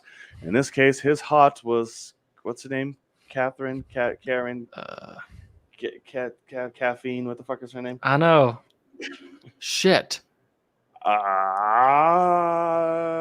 Christine. No, Christine. Yes. Yeah. Yes. It was something with a steen. With an een. I'm trying to think of the scene where he runs into the hospital like after he got stabbed and just screams for her. I was trying to think of when she died. And see, yeah, that's the thing. I can't even remember. He said her name a million times in this, but I was like, he I did. can't remember. So she dies in a car crash. So literally, after he saves the world for Dormammu and all that good shit, he can't let go. So he decides to use the Time Stone to come back and try to right the wrong and save the love of his life. But shit just keeps going dangerously wrong because her death is an absolute point in time. So no matter which way you try to avoid it, spin it, change it, it's inevitable. It shall happen. So the best way to fix that is to go to the dark arts, dark magic, to try to figure out how to save the love of his life by consuming the souls of deep, dark sorcerers and monsters and creatures and such enhances his power until everything starts fucking going awry. He gets his wish, but at what cost? A great cost. So, what did you think about the episode, brother? This episode, it's phenomenal. Like this one actually did a great job of telling a story in 30 minutes. And like, it's tragic, but also epic. I mean, it's funny because I didn't like think about it until last week. We're recording, right about this time, 7 days ago exactly. I was saying how, this is an animation. They're doing Doctor Strange. I want them to go buck fucking wild. Balls to the wall, right? And I hadn't even thought about that until I was sitting here talking about it. And as soon as like he starts absorbing those things and like randomly he would kind of look like them for a second and go back, I was like, this is exactly what the fuck I wanted. Because like that's so Doctor Strange, but difficult to do in live action many times, which they did some crazy stuff in the movie. So like I can't say they couldn't have done it, but like it wouldn't have worked as well. Yeah. Right. But no, this episode, it's phenomenal. It's funny teetering between this and T'Challa's episode as my favorite, both vastly different. Yeah. Like I think I enjoy watching T'Challa's more because I'm happy. I was about to say they share complete opposite ends of the spectrum in terms of feeling. And so, but I will but I'll admit this one has a better story. Like it is tragic to the end. It's more heartfelt. I mean, it has a full-on arc, not just like a small place in time and everything's happy-go-lucky. Like this one really is just stern with what it's doing, and it's really, really cool. Right. The only thing I'll say in this, obviously, I guess it's just me, like I wasn't expecting this or I didn't understand it originally, and they're kind of teaching us something, is the difference between universes, timelines, things like that. Whereas when I hear someone say, hey, her dying is an absolute in time, like if you get rid of that, it destroys everything. And I would think that expands over the multiverse. Right. In the sense of like, if it's absolute, it needs to happen in every single one of them. Right. And, but obviously that's not what happened in our movie. In our universe, that's not what happened. He lost his hands. Not yet. So that was a little weird. She could die in the sequel. You never know. Well, no, but like they're saying, if she doesn't die, you don't defeat Dormammu and this all happens and we all die. And so it's like, it was supposed to happen then. That's why she kept dying in that moment. And so Mm. it just kind of taught me that in this Right. universe, like in ours, if he didn't get in that car wreck, a guy was going to walk up and chop his fucking hands off. Like that's Right. kind of what it taught me. Right. Is whatever that absolute is, that's what has to happen in some capacity. Right. To launch a certain event in Yes, correct. timeline. Yeah. And so it kind of taught me some things. It's interesting because then it makes me wonder what else they could do that's similar to this in the future, whether it's this season or the future seasons. What other absolute do they change? Or what Right. other absolute do we get to see an episode where our absolute just doesn't happen? Or it happens differently or this or that. So gets me excited. But no, this episode is so damn good. Benedict coming in, double duty, killing that shit. Yeah. Ancient One looked terrifying as fuck. And she did not know that was Tilda. Did not sound like her for real. So that's what was funny too, is I remember Tyler TCam that night was like, I hope they bring back Tilda Swinton. And I was like, oh man, I highly doubt that. And then the opening credits, it has her name. I was like, oh shit, he's gonna be so happy. And yeah, she came in, did her thing. But no, overall, I'll have to stop you. Episode is freaking great. Oh no, it was magnificent. It really showed the different things that you can do.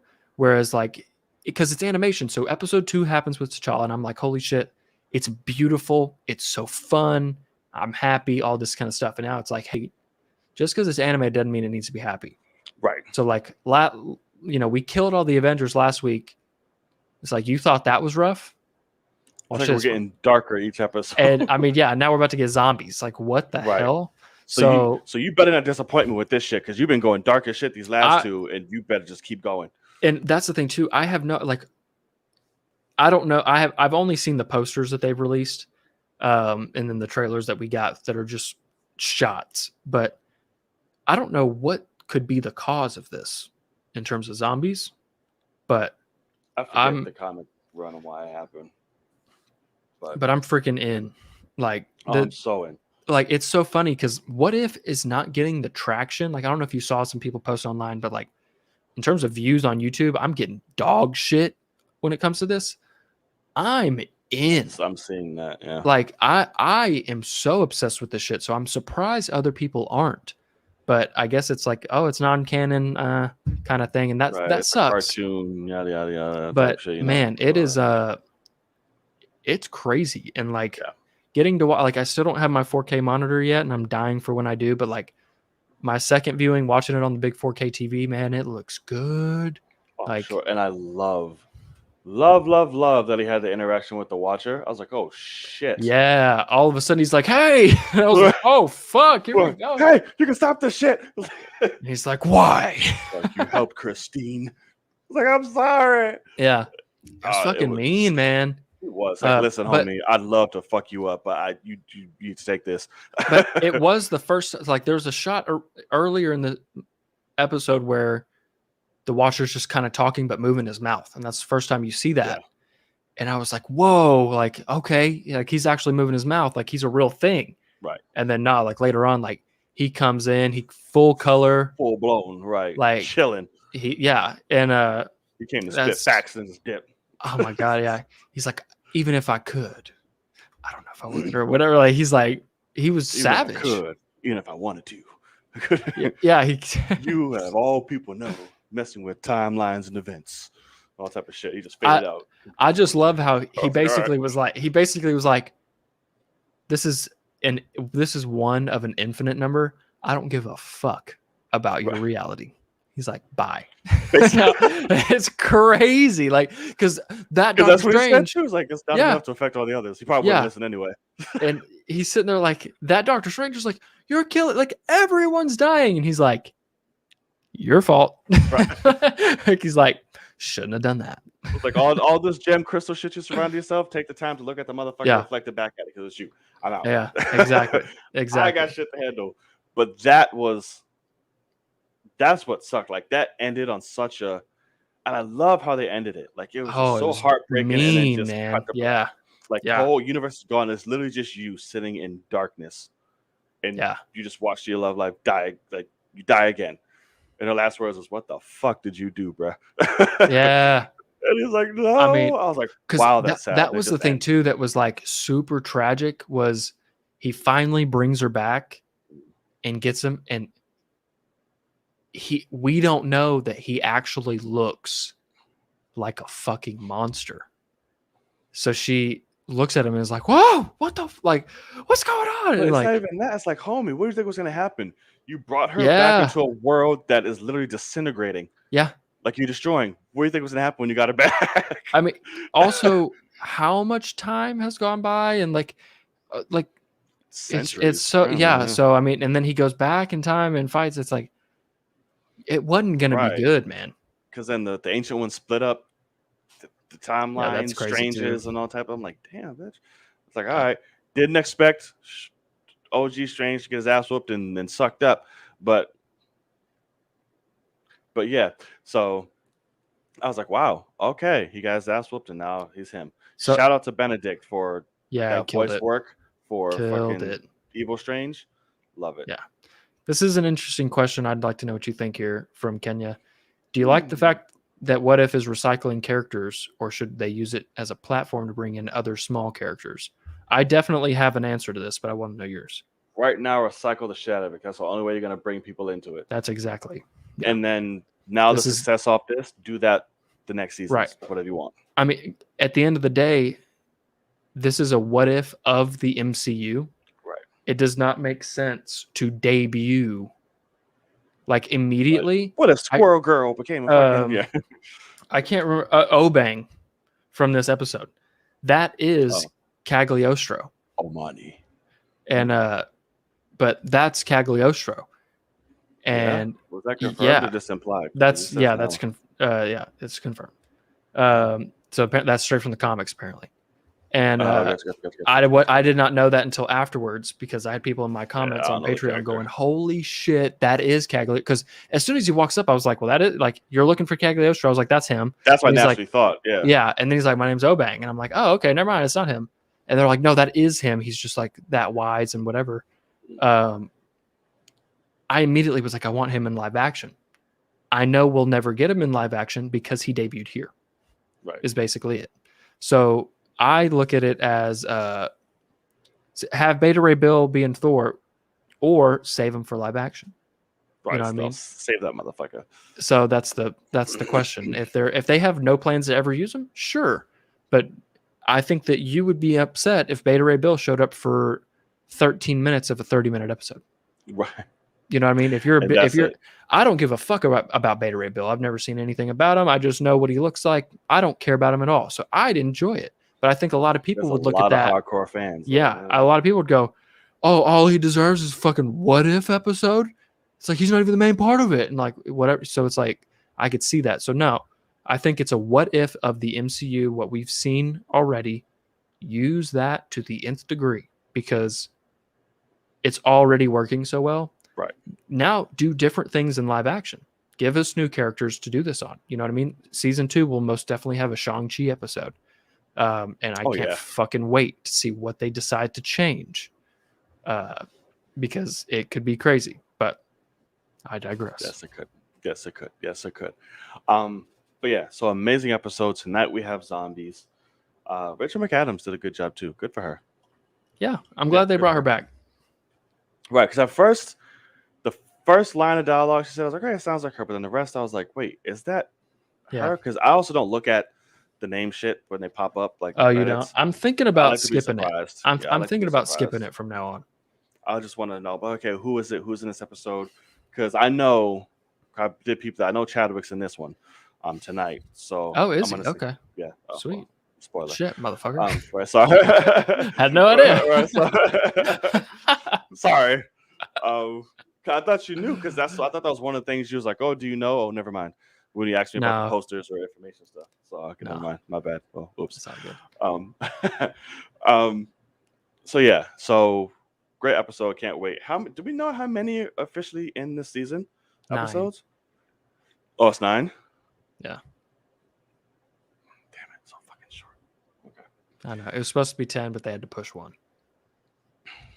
Good God. Wait, so we're getting one later? No, it's now in season 2. Oh, God damn it. Fuck. Okay, Yeah. fine, whatever. Okay. So, all right. So, yes, that was What If. Again, if you made it this far, please hit that subscribe button if you like what you're seeing here, whether you're watching us live, playback, or any other form. Hit that subscribe or follow button along with that thumbs up and the notification bell to be reminded when episodes drop.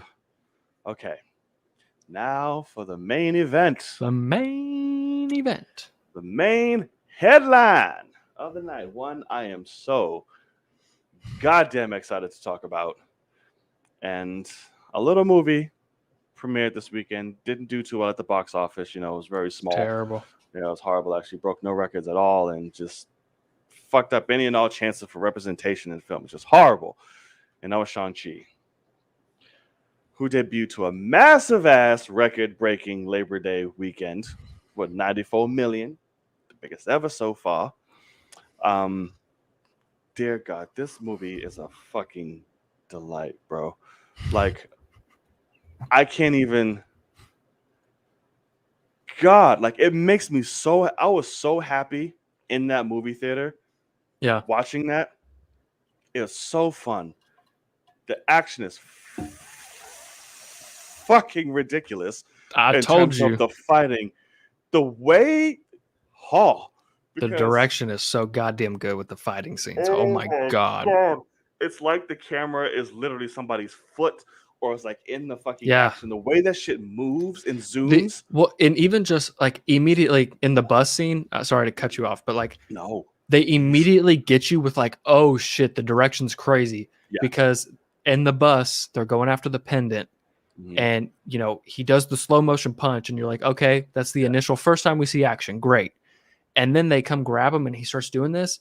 And immediately he like jumps back, and it goes in slow mo as that guy is barely missing it. And I was like, Yes. oh, fuck, we're getting that often. And oh, it was so goddamn It good, was man. So beautiful. The soundtrack, bro, I've been blasting that soundtrack since a fucker. It is gorgeous. That fucking soundtrack. Action, amazing. Story, great. Fucking goddamn Mandarin. Holy shit. Wenwu?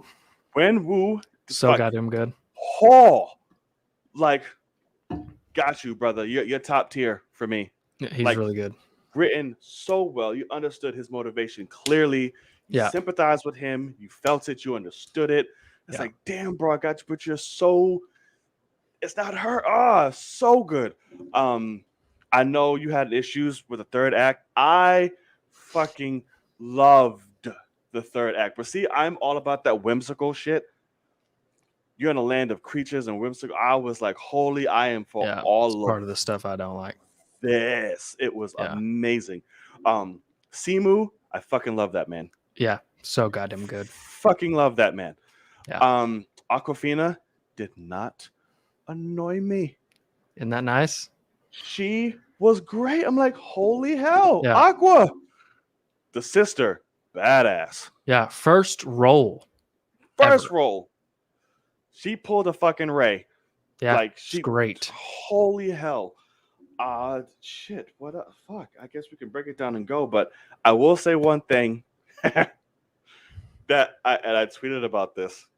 I was like, one thing I expected them to do, but did not expect them to tackle as much as they did, and for it to be as big of a part of the movie that it was, I ended up liking so much. I know what you're gonna say. Was Trevor. Yeah, I fucking hated it. I fucking loved it. Despise. I loved that. I did not expect. I thought that scene when we first meet him was it. Like, you're gonna get it. Boom. If that was it, I would have been happy. Yeah, I would have been fine. I was like, yes, he gets to be happy. He's going off in the mystic world. He has this little faceless friend. I loved it, and Ben Kingsley fucking killed it. I was like, I love all of this because I'm the one. I loved him in Iron Man 3. But I'm like, I loved that turnaround. I was like, oh, I'm so happy for him. And I absolutely loved it. I adore this movie. So it's definitely one of my top tier Marvel films. I love it.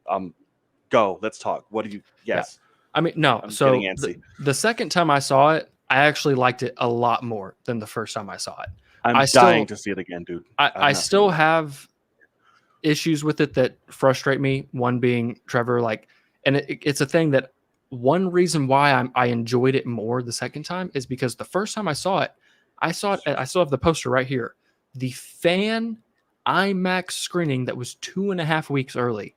I had the most dead crowd ever in that theater, to where Trevor Slattery, when I tell you he got 0 laughs in that initial screening, I mean, everyone dead.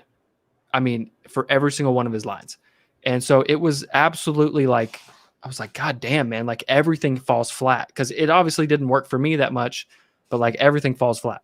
Then you get in my opening night theater, IMAX, all that, and he's saying certain things, and like still like some of them I don't laugh at, but other ones, because other people are laughing, it makes me, I'm like, okay, other people are liking this. I see, I got it. It makes me have more fun.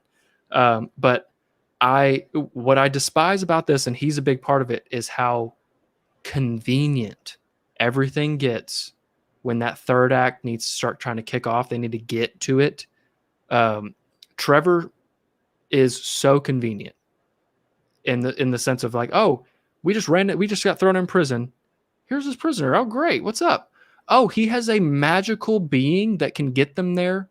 Like, Wenwu's had this thing for how long? And he could have got to, what's the place called? Talo? Talo. Yeah. He could have got there at any time. He didn't need these special 3 days from now, we're going to have an hour or whatever it was. No, he could have gone there anytime, because he didn't know that. No shit. He only thought there was one. That's what I mean. Is particular point in his prison, he's got a guy with goodwill, because Trevor loves him. Like, he was going to kill me. Now he loves me. They have a great relationship. Oh, but I think he still knows, like, okay, it's great, but I'm not going to help a fucking madman do crazy shit anymore. Well, I'll just perform for you. I don't know. I don't think Trevor has that kind of ability to think. But yeah, so that's very convenient. Like, I just start to realize, like, when in terms of the writing, it became, how do we get there? Like, we got to get there. And I also don't like that the whole third act takes place in a other dimension. Oh, like, I love it. That's the source. I love it. So like, I don't like that, because then he comes back. It's like everything was saying, like, all the marketing is, the legend is about to, like, a new Marvel legend. It's Shang-Chi, all this kind of stuff. New Avenger. And he, no one knows he does what he does. Like, he has this, a bar full of people knows, but like, they should have had that take over a whole city or something, and have Shang-Chi show up. And because it just doesn't make sense to keep it so secret and then just let it out. It didn't need to be that. But there are things that I want to talk about in terms of other weird, like, possibly nitpicking things. But what, like, really, like, what'd you love about it? Like, go down the list of, like, fuck, where did I begin? Fucking, because, like, all of it. But the rings are fucking cool. Like, when Wenwu's got them, shit. I'll admit, as soon as Shang-Chi gets them, I'm like, well, he's not as fun with them, but he's still learning in time. Yeah. No, fucking Wenwu was, holy hell. Minute them shit start clanging, I was like, okay, this fucker's a badass. He starts slinging those fucking things. I was like, let's go, man. That whole so dope. Beginning, that opening scene, that war, I was like, oh. I loved the story of him and the mom. Yeah. So good. That whole scene where they met and they're doing the fight, I was like, whoa, I feel this. Like, it was awesome. But yeah, I loved the action. I love the feel of it. I love the cast. Simu, like I said, was great. Yeah.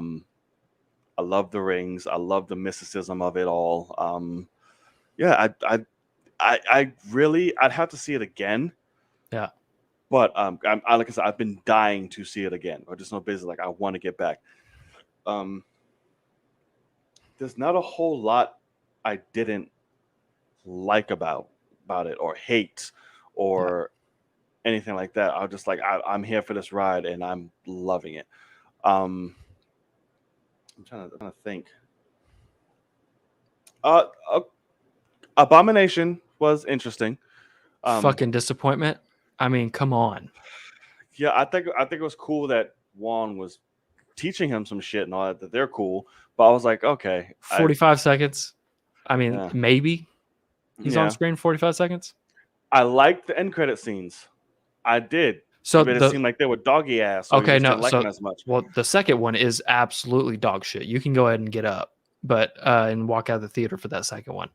But the first one I liked a lot more this time. That's bad. I forgot what the second one was. Yeah, exactly. Yeah, it's completely unnecessary.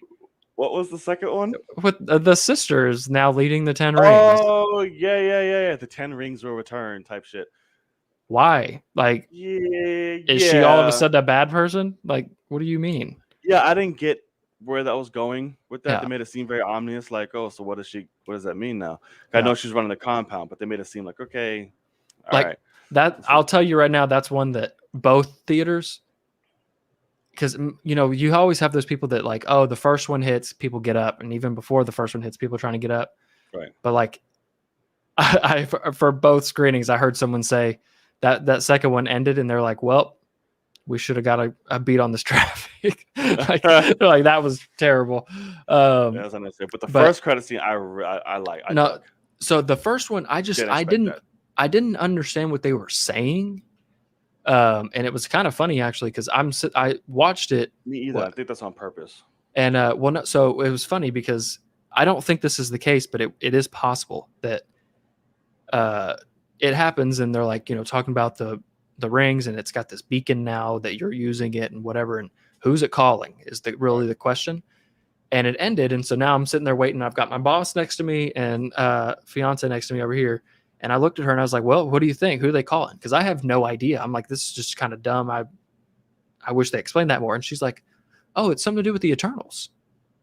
And I was like, what makes you say that? And she's like, well, the color that they glow now is very similar to the color of the Eternals powers. And I was like, well, motherfucker, like, yeah, it kind of is, isn't it? Like, I was like, it could be like a celestial thing because they're older they're so much older and all that. I was like, oh my God. Yeah. And so I was sitting there like, well, thanks. I mean, we babe. technically didn't get an origin on the rings. Which, can I just say that's stupid, by the way? It's the legend of the 10 rings. We don't get. Yeah. Like, teach me about the 10 rings, buddy. Like, I think that was metaphoric for the army. Yes. But like the legend. But it's also like, come on, man. But no, so it was funny, but yeah, so I'm interested as to what that could be. Right. I think it does make sense for them to be a celestial power of some sort. Right. That's pretty dope. But one thing so I've got a couple things that I want to point out. Some are just funny that like frustrate me in terms of like convenience. For instance, the mom died and they were very young, and then they finally get to Talo, and their aunt's like, your mother wanted us to make you outfits. And it's like, they fit perfectly. It's like, I'm glad she thought ahead of like what age will show up. I was like, that's dumb as fuck. Like, they should have just given them outfits that like they could have given them the same outfits, but like, you guys need to be ready. I just think maybe that was like generally like, did she say she no left one else is she wanted to give her? Yeah. It could have been like, well, my kids get here, I want you to make them some shit. So that could have been like the thing. That would have been better to say, but instead they're like, oh, like, your mother wanted us to be prepared for when you showed up, or something like that is kind of what she said. And it's like, yeah, I got these dragon scales. Yeah. I'm like, okay. For you. So I did think that was kind of funny. But in terms of, some things that I'm worried about, or let me just say one thing I have to count this as a negative because I did the same thing for Suicide Squad. I don't like that the main big bad villain is a giant faceless kaiju. Like, movie turns into like, it should have been Wenwu versus Shang-Chi, and like, give me a story. It was. Well, no, but the way Wenwu died was really bad. Like, all of a sudden it just fell apart because like, we just need him dead so that Shang-Chi can get the rings and go. And like, they could have done that a million times better. That was a bit abrupt because this was a story you could have had the feels that Black Panther's third act had, where these two had like cousins are looking at each other going like, "What's up?" Like I thought we were family. It's like, and then you did this or that, and you could have had that same feel here, and instead it was kind of abrupt. It's like, let's just have a giant big fight, and it's mostly the dragon doing the fighting. And because it was a ton of CG, and I'm not against CG, but it didn't go for the story very much. Like it became, and having Aquafina be the one, like she literally saved the universe. Like her arrow, which she started shooting 2 days ago, she can outshoot mystical these people. So anyway, and like her show, like Wong's like, you're coming too. It's like, why is she coming? I was like, she earned a place, and now we need another name in Marvel. Exactly. We need another actress, right? Because Scarlett's not coming back. So now we got Aquafina, the fucking scale-ridden bonus. I did say last week she didn't annoy the fuck out of me. Like I actually do like her. I really like her. But so now things that I'm worried about. I need, even though he's got the rings, I need hand-to-hand combat to be a massive priority, because it was the first half of this movie had incredible fighting. I mean, insane. As soon as he gets the rings, that's not a problem anymore. He has no reason. Same with fucking Mandarin. But that's what I mean though. Is Shang-Chi 2? I need the fighting back. Like, you know what I mean? I don't, because that was literally the best part of the movie. Is the incredible choreography and fighting. You have Simu who can do this stuff. It's phenomenal. So I'm sitting there going, they need to find a way to bring that back. And so what I kind of was thinking, so this is the other thing that's frustrating. The way we saw him use the rings, besides being able to like jump by shooting them and doing the same things his dad was doing, he will not be able to do that anymore, because he can only do that in Talo, making them float and do a bunch of shit. Did you just freeze? Oh my God, you froze. No, you're frozen on mine. Did I freeze? Am I back? Let me. Oh, there you go. You're back. Oh, okay. You're a little upset, but yeah. So like him making them float, that's because the dragon is near him, and he's using the Talo people's fighting of like airbending to make them float. You can only do that when you're near the dragon. That's not true, because fucking Wenwu was doing that shit all over the place. No, Wenwu wasn't making them spin around him and controlling him from 250 feet above them. You know what I mean? Like, well, he probably could do it, but he was slinging them bitches around like crazy and doing all the jumping stuff. Okay, you're missing the point. Like, his mom couldn't fight with her powers anymore once she left Talo.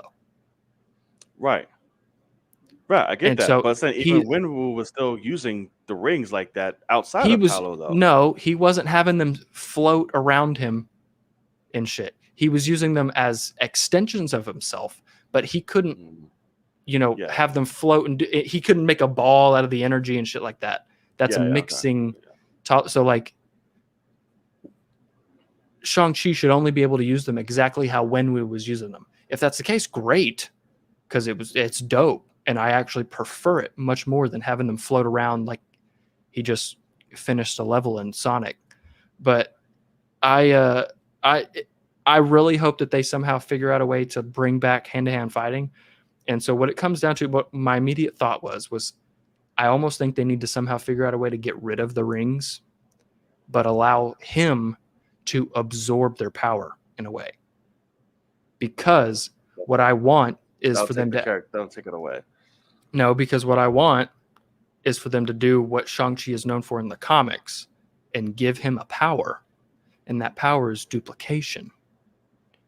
And so then you get multiple Simus doing all hand-to-hand fighting. And that is the greatest movie I've ever fucking seen. So that's what I want.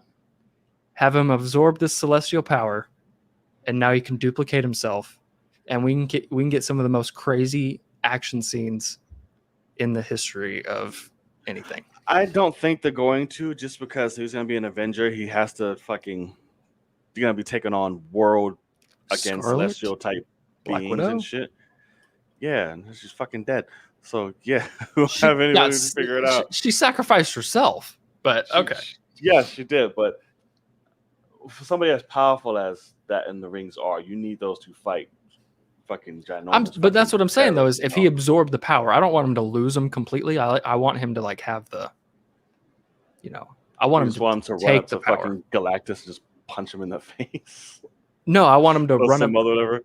I want him to run up to Galactus with the power of those in him and punch him in the face, and also be able to duplicate himself like 5 times. Yeah, that's true. But we need long range. We need long range too.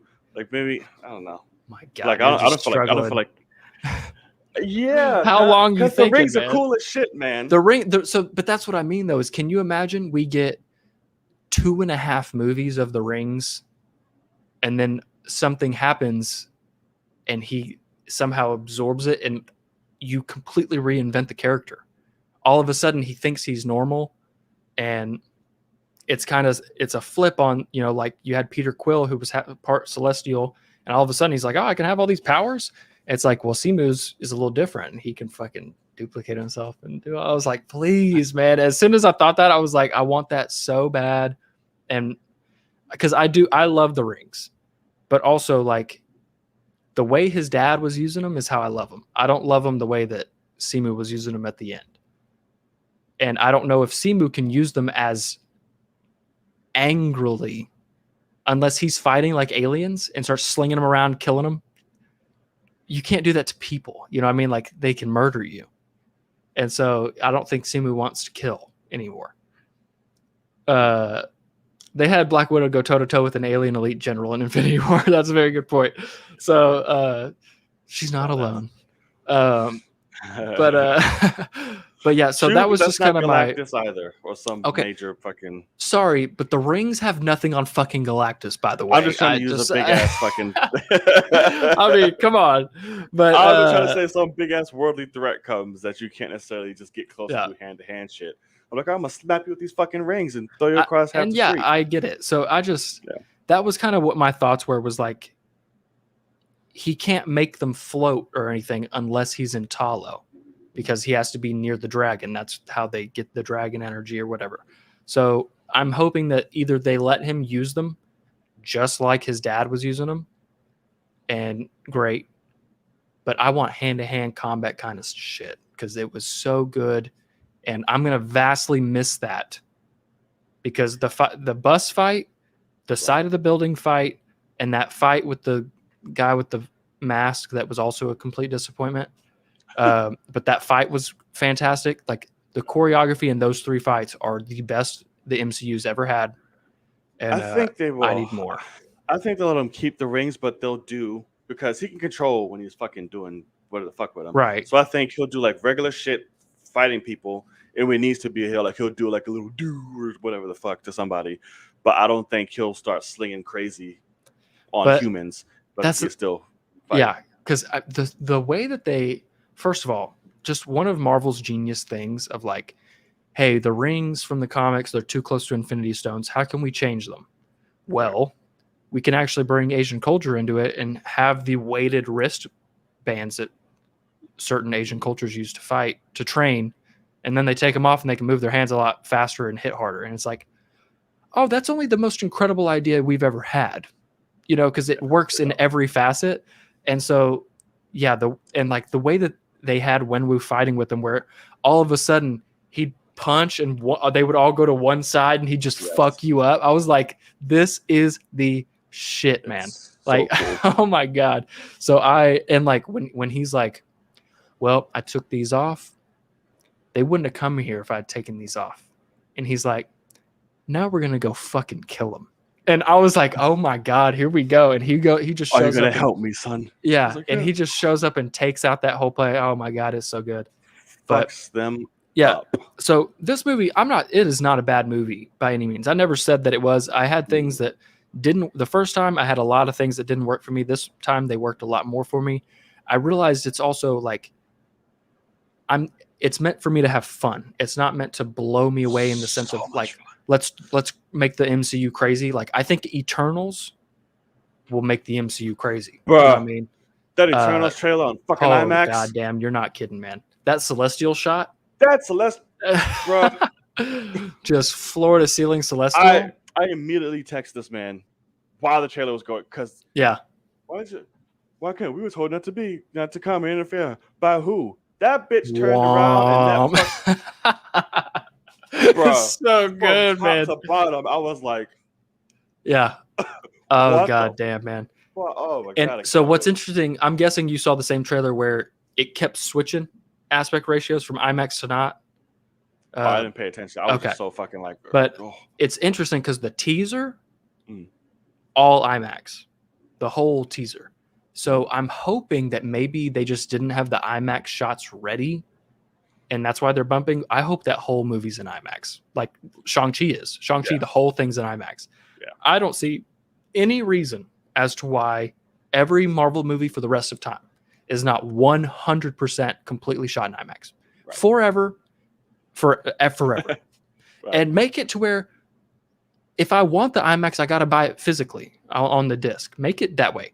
On Disney Plus, it can be theatrical, skinny. I'll buy that will make me buy the physical because I have no reason to buy physical disc because of Disney Plus anymore. So speaking of, Snyder Cut is on DVD. Go for it. Yeah. But yeah, no. So I'm hoping that all of Eternals is shot in IMAX because it looks incredible. Bro, it's such a beautiful. That movie looks like I'm not going to be able to handle it. Like it's so pretty, man. I'm not going to be able to handle it. I'm like, dear God, and the whole aerial fight at the end. Oh, it looks so. You're getting Superman in Marvel. It's like it looks so good, man. It's ridiculous, and the whole shot down with the laser eyes going. It was. That's my favorite beautiful shot I've seen from the movie so far. Like it looks so dirty. It looks so good, and I'm like, this whole fight looks. Oh my God, it looks amazing. Yeah, I cannot wait. Because so, for instance, one shot that I noticed that bumps down to normal is the incredible, super wide shot where like three of them or like two are standing on the top of a hill, and then Icarus is coming down from flying, and it's all white, and so it's just kind of a silhouette. Yeah. For some reason, that wasn't in IMAX, and I'm like, it's a completely outside shot. Like if you were using true IMAX cameras and the sound was an issue, you're outside, there's no dialogue or anything, so like use it. So that's what made I immediately was like, there's some sort of formatting thing, and they just are bumping back and forth for a certain reason. But I was like, that shot has to be in IMAX. So I'm really hoping it is, because that's literally, I'm so spoiled now. I see movies in IMAX. Like I was thinking about seeing Candyman.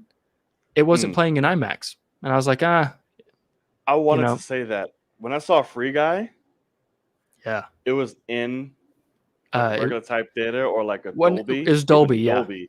Yeah. I was like, this. It's not big enough. So weird. Yeah.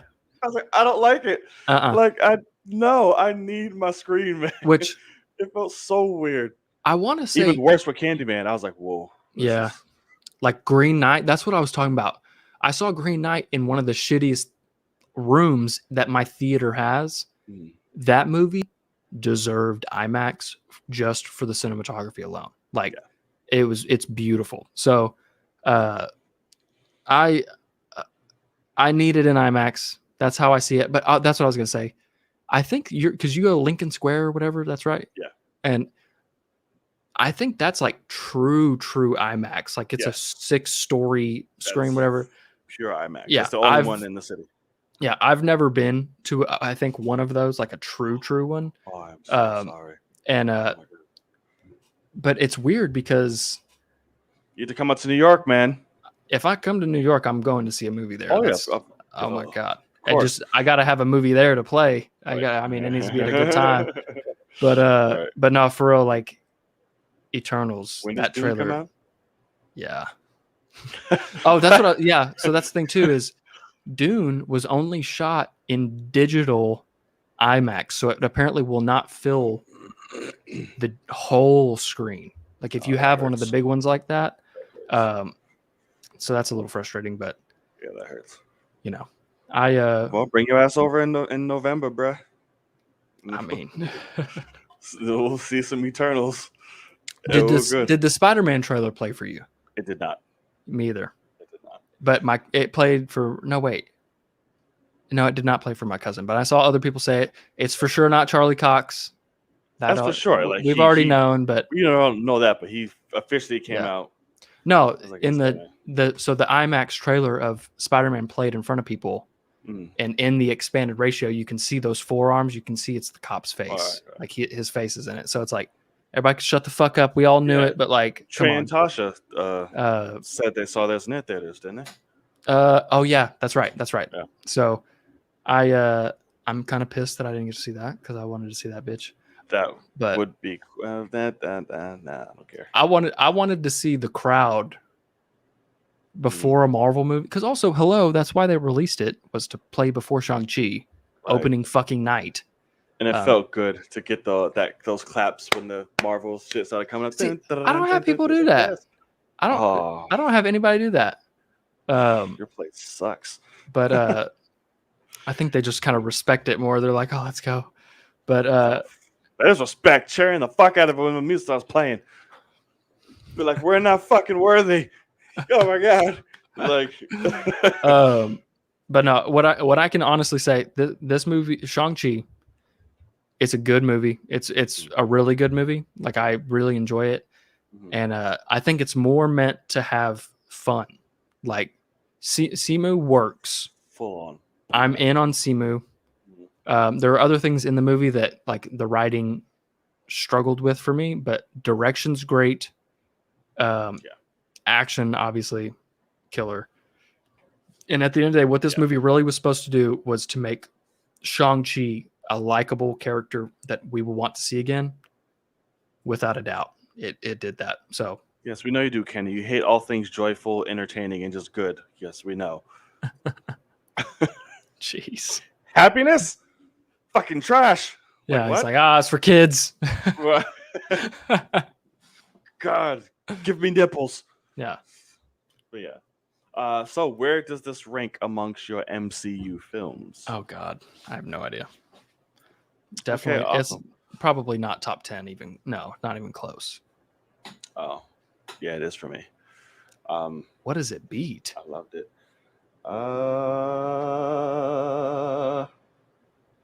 For me, it's number 6. For me, number 6. Yeah. I really, really loved this movie. I did. You need to see it. I had a lot of fun times. But I am. Endgame, Infinity War, Avengers 1, Black Panther, Iron Man 1, and then Shang-Chi. So not in that order, but I'm just thinking of like those are 5, and then you have that as 6. So I'm not actually 7. Sorry. I forgot to change that when I updated it.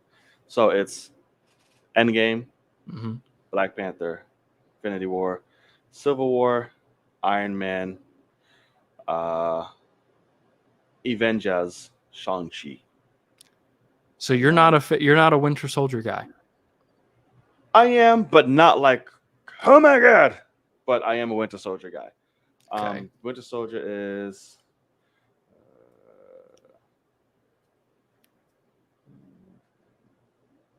unbelievable. This is ridiculous. It is.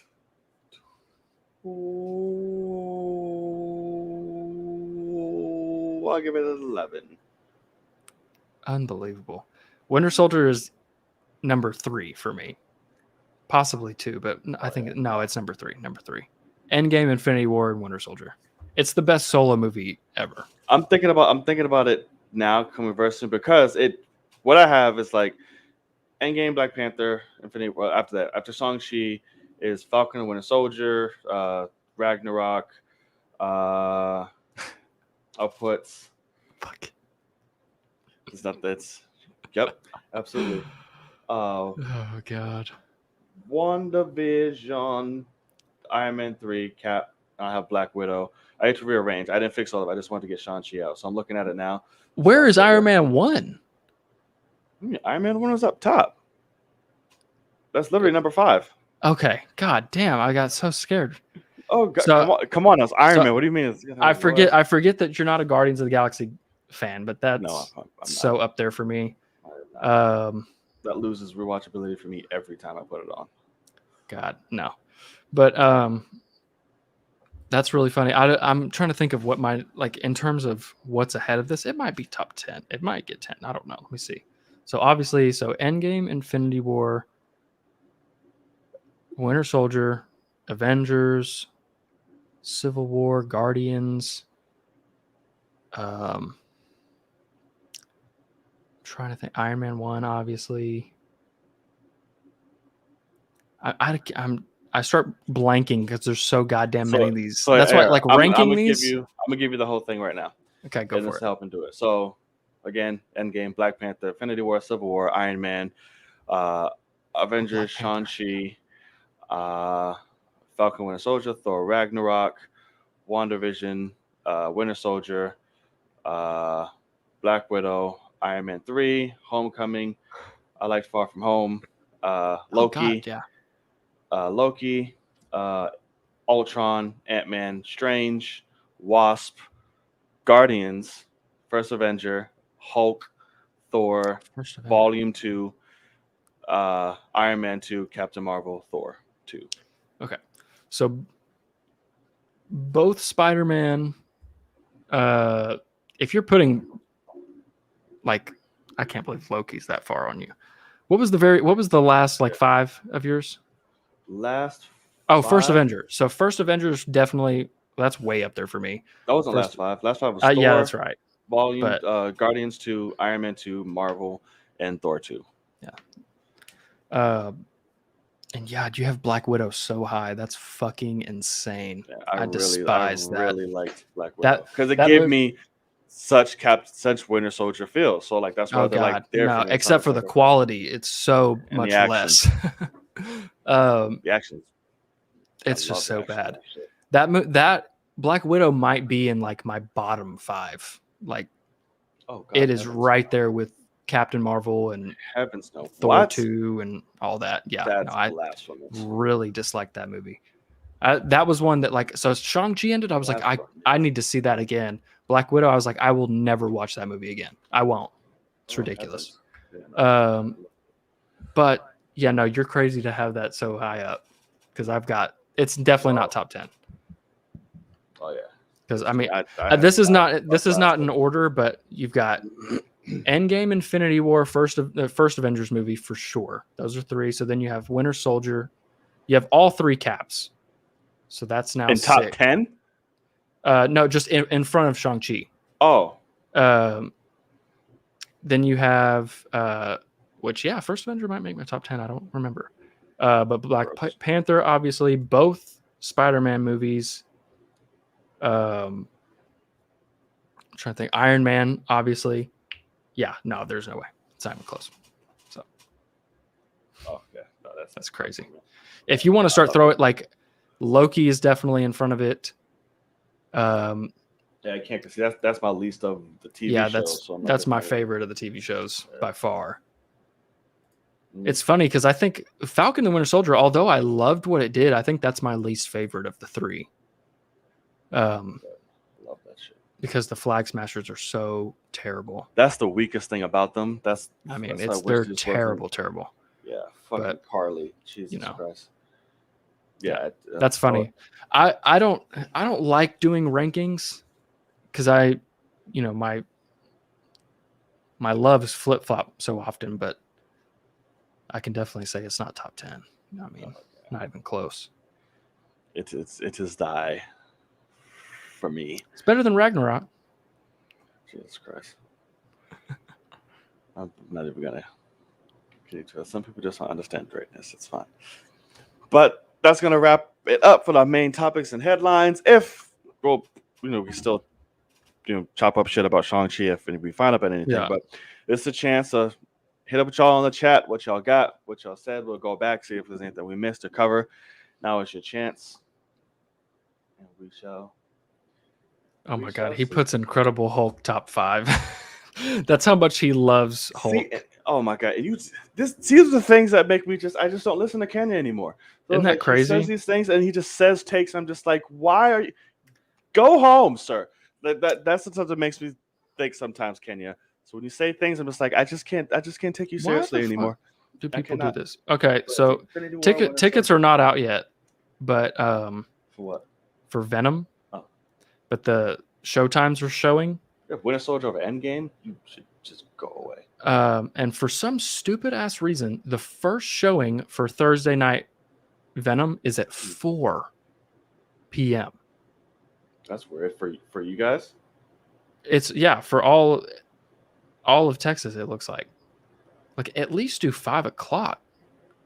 But like, Let's see. I'm definitely gonna have to go with the second showtime. Like I'm not gonna. Venom. I'm gonna go at 6:45. Which that's crazy. Venom 2 is only an hour and a half long. That's not good at all.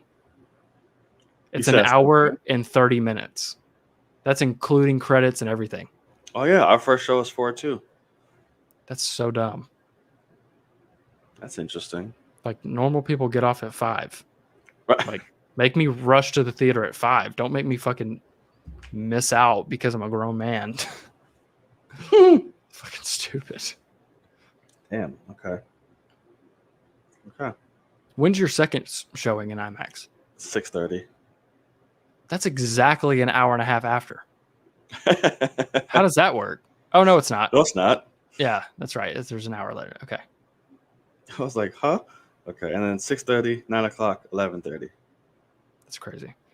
Yeah, an hour and 30. That means it's an hour and 18. Fast paced. I mean, just going to be throwing the action at us. That's terrible. God damn, this movie's going to be so bad. Poor Give Andy us Serkis. explosions. Give us explosions.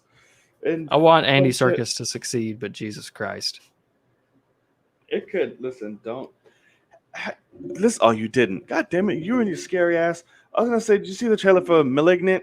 I finally saw that shit. That looks pretty interesting. And it comes out like this week. Fucking this week out of nowhere. And I don't even think tickets are on sale yet, are they, or something? I thought I saw somebody say that. Let's see. Let me see. They're not. What? Okay, mine are, but what? That's funny. Yeah, I saw somebody say that. Tickets go. They're not on sale yet. Oh, okay. I see them. There they are. Got it. Okay, good. But yeah, they must have gone up today because they were not up. I think this morning they weren't up. Malignant. I really want to see that. I'm interested. I agree, John. The trailer looks intriguing. It's Malignant. Yeah, looks dope. It's very James Wan. Looks great. So I'll see it. I'll check it out. If I have anybody to go with to get scared with. Let me get scared. We'll see. It's not playing in IMAX. You're gonna have to go see Shang-Chi. Yeah, I'm seeing that shit again. Yeah, it's a good one to see. Yes, it is. Let's see. See what we're missing here in the chat. If anything. Bro. Damn. Yeah, Kenya, hurry up and see fucking Candyman. I can't believe he hasn't seen that yet. Who are you waiting on? That's what I'd like to know. Yeah. Usually be on it. He said how it was like a family member or something. Oh, yeah, I think so. Well, tell their ass to hurry up. But if you got shit to do. Oh, Jesus, hi. I'm trying to think what else happened this week. So we got Matrix on Thursday. I wouldn't say they were turning to action movies. I think not. Oh, your sister. Okay, gotcha. Wait, what? His sister loves Candyman. Yes, she sounds like a smart woman. Pepsi is okay. But yeah, I don't think horror movies turn into action movies. And I just think they're, I don't know. It's weird. I don't know. It's whatever. All right, speaking of, the Blue's Clues 25th anniversary shit. Why'd that have me in my feels for 2 seconds when I watched that shit? Did you ever watch Blue's Clues? Oh, Blue's Clues? Like that? What? Blue's Clues. Yeah, Okay. that was my shit when I was a kid. Okay. Did you see the 25th anniversary shit? I saw With Steve Steve? talking, and it was weird. He was like heart to hearting with me. It was, Yeah. but I'm like, you're very old. it's interesting. But But like I felt it. but it's funny though, because like I have distinct memories of like all of a sudden he's like, "Hey, here's my brother Joe," and like I'm leaving, and I was like, "What?" I was like, "No!" And it was funny because he said in that video, "It's like it was pretty abrupt. Like, shouldn't have done that to you guys." It's like, yeah, no shit, man. That's funny. Oh damn, the Sentinels are still around in the Matrix. I see they're dropping like more pictures and shit. Conjuring 2, third act was damn close to an action movie. That's true. And call it an action movie? And at the There's and wind Conjuring and shit 2, going on? yeah, it's a lot of crazy stuff. The first Conjuring is so goddamn. I wouldn't call it an action movie though. That's funny. Keanu Reeves fans can't help but see John Wick in the Matrix 4 first look. You don't say. Like, oh, that's what I don't like, the excuse of like, oh, what, he can't shave because of John Wick. It's like, space out the shoots then. You know, I mean, well, they can't, because remember, this is supposed to come out the same day. They were shooting everything, the movies like back to back within the same time, but that's between the studios. Right, so he just has to keep his shit.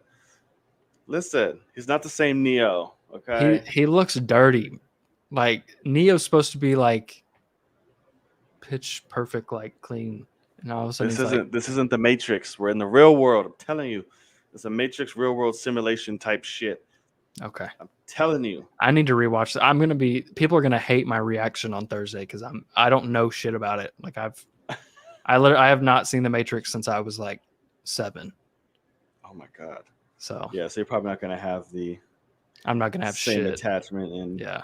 So you're sitting there like all stoic and shit. Like, why is he not freaking out? Y'all were talking about the Oracle earlier. I'm like, I have no idea what the Oracle is. Like that's where Warriors play. That's all I know. No, not anymore. That's true. You don't know.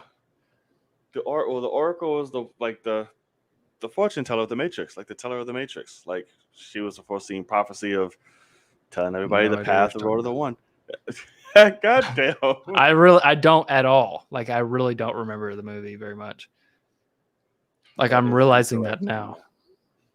The first and the second one is the ones to watch. The third one, flip a coin. Flip a coin for the third one. I'll do that. I'll do that to where you're not looking, and whatever you said isn't the side that I have to watch. That's where it lands on. Whatever. When's the next DC movie, motherfucker? Oh, Batman. I said what? I said when? March. No. God damn it. The DC animated movies that you're watching. Oh, yeah, that's correct. I was like, wow, what are you talking about? Why are you giving me trivia? March? I was like, that fucking long. So you heard it here first, folks. Right. No, I'm going to try to do that this week. Yeah, I'm going to watch Red Hood. That's correct. That's what I said that in my video. I said, I'm watching Under the Red Hood between now and Sunday, like Sunday night. Like I will have watched it for sure. My Patreon alert's looking kind of dry. What's happening? No, yeah, it is for real. The whole video is me just telling people, like, if you want to unsubscribe, please do. I fully understand. That's literally what I'm saying. Because I'm like, I'm not able to do content at the moment. It's just been crazy. Right. Like I was supposed to like have some big party thing this weekend or today. And I had to tell people like, oh no, I have a podcast. Like I can't go. And they're like, what? You have a podcast? You can't postpone it? And I was like, nope, not doing it. Yeah, that's why it's funny when you have planned shit and you remember you have shit to do or you can't. I'm like, fuck. That's right. Because like my boss, every Tuesday he goes and has beers with his friends, and I'm like, can't go. Sorry, I can't go. Sorry. Every Tuesday I can't go. Y'all want to go a different day? We'll go. I can't go. It's all right. Logan can have a sick day. I mean, and go drink it up. Well, you don't drink though. Not much. I'll have a beer. Okay. We've upgraded to a beer because before I was like, yeah, I don't drink. So now I upgraded. I mean, I drink wine and I'll drink a beer, but like not much. Gotta walk Blade 1 and 2. Oh, I do need to do that. The Blade. Everyone keeps talking. That's been pissing me off. You said everyone keeps Everybody's fucking only giving doing X-Men and Spider-Man. X-Men. Like, bitch, did we forget about Blade? Like, Yeah. this motherfucker started it all. Like, you're bugging. Toby is the reason why. Yeah, fuck him. No, Blade is where it was at. And Blade was actually the first one to kind of do bullet time. You're welcome, Matrix. That's funny. Right. So it's fun to be. I watched those two. Those are such great movies. Blade 1 and 2, especially 2. 2 is just. I need to rewatch Great. those. I don't think I've ever actually seen those all the way through. Probably not. At least not since I was a child. It's disrespectful. I mean, So you should. You definitely need to. Blade 2 is so much fun. It's badass. It's such a huge step up, visually and just tonally wise from the first one. It's like, whoa. I like how he spelled Westley. Yeah, I was looking at that, but it's okay. They're all on HBO Max. Oh, sweet. Why? I mean, you can skip 3. I'm not watching 3. I know that. You can but skip 3 gladly. yeah. Just leave that one alone. But Blade 1 and 2 for sure. Let's see. I was thinking something that I just blacked out. I blanked out, actually, not blacked out. We'll see. Why does John look so different? That's a great question, Joanna. He has baby faced it up. Oh, I was like, I look different. I was like, what happened? I was like, oh, He looks great. Who this? New face. Who this? This is John's brother. Whereas I John. did like an electric shave Sunday morning. I was like, I'm not shaving. Just didn't want to do it. Right. Yeah, no, that I agree with you, Kenny. The FX was amazing. Even the practical for the Reapers were amazing. I was like, oh my god. John got a damn emoji face. Full of ass. You look the same, Logan. No, I definitely do. Yeah. I said that earlier. I said somebody said that you look younger than me, and I was like, welcome to the babyface club. Right. I mean, I said at least he can grow Wear my beard, bitch. a beard. I cannot. I mean, because like I didn't, since I was like doing a hard labor this whole weekend. I did not shave, and my cheeks, like I grow like sporadic hairs, but they're not like thick. Like they're just long and nasty. And I was just like, good God. so you got the pube face, just sporadic. But that's the thing too, is like on like my beard, they're not curly. Like pubes are curly. Not all pubes are curly. Depends on what she is. So yours are just straight like a fucking. There are straight pubes. Okay, that's interesting. Right. So you particularly amongst Asian community, it depends on like the coarseness of thy hair. I'm not rocking a fucking Rick James down there. It's not. but my shit ain't straight. But curly is not the only thing for pubes. Though. Good God. That for sure. Oh, that's funny. Some people got straight up perms in that bitch. So I'm like, all right, good for you. That's great. But yeah, this show goes all over the place. I know too much about pubes. I know too much about any regions down there. I'm a retired any whore. regions. There you go. Retired. What do you say? Yes, I am a retiree. Have you? He's got his tenure. Absolutely, Oh, I did. So I hung it up. I can't. Have you seen Big Trouble Little China, John? They're making a remake. I hadn't heard somebody's attached to that, or was for a little bit, and I think it was somebody completely left field. No, I forget who it was. Big Trouble Little China shit. Whatevs. Who knows? Yeah. All right. Anything else before we wrap this up, y'all? What y'all got? Before we close it up soon. What y'all got? The Rock. Yeah, The Rock. I was like, I know it was somebody. The Rock's attached? Oh, that's cool. But Red Notice looks good. The trailer. I know you didn't watch it, but it looks good. Does it? Entertaining. Yeah. All right. Whatever you say. Ooh, excuse me. Perhaps there's another trailer I asked if you saw it too. I forgot. You see the King Richard trailer? God damn. I've only seen like bits and pieces of it. I haven't actually watched it. It looks damn good. Yeah, it does. The little things that I've seen. It looks real. I'm excited for it. It's a really good, fun, uplifting, feel good trailer too. I'm Okay. like, holy hell, that gives me chills a little bit. I don't have experience with pubes. I just know what they look like. Tell us about your experience with pube. This one. Right, just just one pube. I plucked one out and had specific Tell me about relations your with that pube one. story. Just Right. the one. Yeah, I don't have experience with pubes. I have experience with things attached to pubes, but that's about it. And okay, so just a heads up in terms of these the metal posters, the disc plates. So every Thursday they do basically it's a limited edition release, and they never, like, once they end they never come out again. Hmm. And when I tell you, like, some of them are fucking, like, they have some Star Wars ones that are so fucking dope, and the fact that I never get to see it again, like, I never get the option, like, I'm so mad. But starting in 19 hours there's a Venom one, Oh, that's dope. and Um, it'll, yeah, Venom, and no song has released for that yet. I'm upset. what do you think it's gonna be? We've got no official song. That's making me upset. Get ready for the carnage.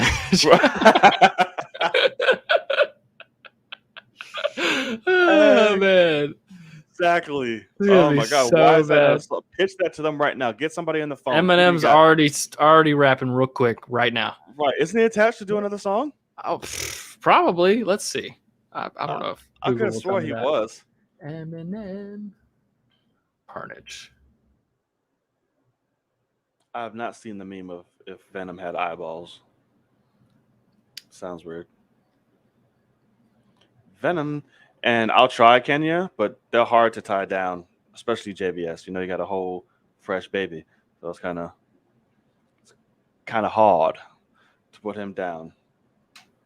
I like that. Also, they're doing a weekend re-release in theaters of the original Scream movie before Scream 5 comes out. Ooh. Scream is so great. I can't wait for the new one. Scream 4 is criminally underrated. It is so good. That's one of the strongest of the entries, actually. That's probably number 2, to be honest. I know you haven't seen any of the Screams. No. I know. Bless your little heart.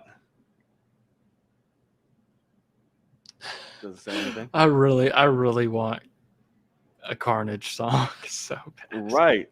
I don't see why this wasn't a thing already. It's like you had Venom. Why did you not release a Carnage song? That's well, probably because Venom's terrible. The song is so bad. It's very bad. But I bet Eminem's like, hey, I'm not fucking doing that shit anymore. Because he got 1 and 2. Get it together. Kenya, get it together. You're slipping. Oh my god. Alrighty. Carnage. Time to bring the carnage. Something so bad. Who is this? Fucking Warriors, come out and play. Well, because that's you can't say carnage quick, so it has to be like Carnage. the hook has to be yeah, exactly. It's time to bring the carnage. Ew.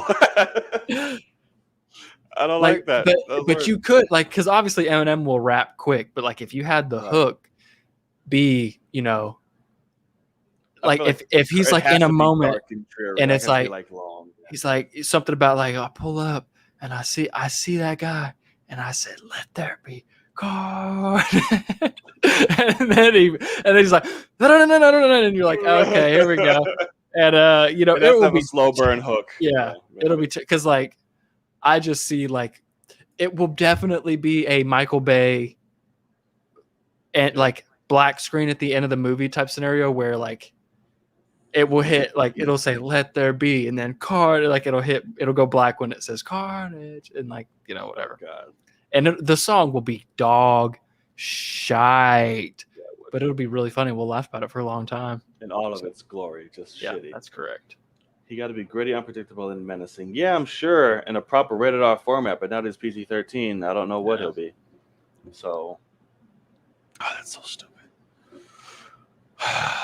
Why'd you bring that up? You're fucking triggering now. So stupid. Well, the fact that it's an hour and a half, Because what was the runtime of the first? An hour and a half. I don't know. 220? Yeah. That seems really. Oh, hour 52. Why is that wrong? Google's wrong. Hour 52. Oh yeah. Venom Let There Be Carnage says 2 hours here. I'm so confused. What? Who's right? So AMC's wrong? I don't know. I clicked it in Google and it's saying 2 hours for Carnage. That is so weird. Somebody lying. Okay, let me look that up then. Who's lying about Venom? Yeah. Runtime. Venom, who's a liar? Is all I'm going to type and just see. Right. Venom runtime 2 hours. Yeah, I'm getting 2 hours like everywhere. Okay. In the first Venom, I'm getting 2 hours 20 minutes. But that does not seem right That's not right. at all. There's no way. Making a mark of what a kid. Fuck the kids. I'm gonna keep saying it forever and ever. Rotten Tomatoes also says 2 hours for the sequel, so maybe AMC's wrong. Does Andy have a good directing resume? He has Jungle Mowgli. Book. Yeah, that right. No. So no. Is that his only one? I think so. Let me look. Andy. I love Andy Serkis, by the way. I do love Andy Serkis. Like, he's one of my favorite actors alive. Ouch. Yeah, Mowgli. I think it's the only one he directed. Who's the man? Yeah, he has one directing credit. It's so weird. Well, now two. All of a sudden, he gets Venom. Right. And he's sitting there looking at this like, this is dog shit, but let's do it. He's like, hey, it's an opportunity. Why not? Let's see. There's some fucking things for me to click on something. I did see someone say, because what's Dune's release date? October 22nd.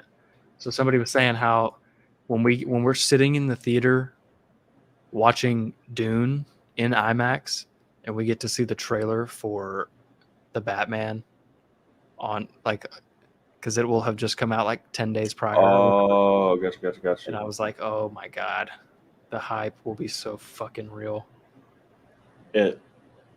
Hopefully we will see. Hopefully the hype is real. Depends on what they give us. Hopefully. Wandering Caravan placed side by side in the new Infinity Saga poster by Disney Plus. I guess. Are they doing something with that? Why is that a separate poster? Where are you reading that? Okay, Twitter. Oh yeah, there was a Disney Plus added an Infinity Saga playlist. Oh. So it gave you a new poster. Oh, well, I guess. Well, that's cute, I guess. It's funny. Everyone's posting their throwback videos of the Matrix premiere. It's pretty hilarious. Oh, yeah, I saw that.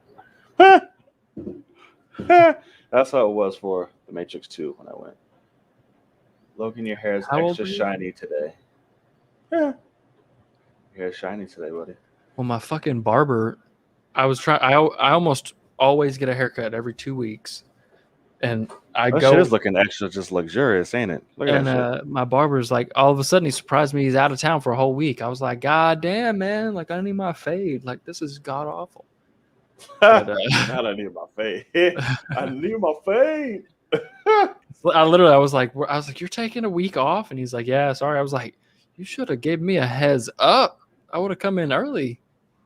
2003. I was 13 when Matrix 2 came out. That's so funny. Jesus. I was 8. 190.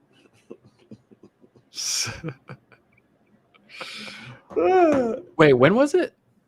Yeah. 2003. Yeah, I was 8. And I was 9 when the first one came out.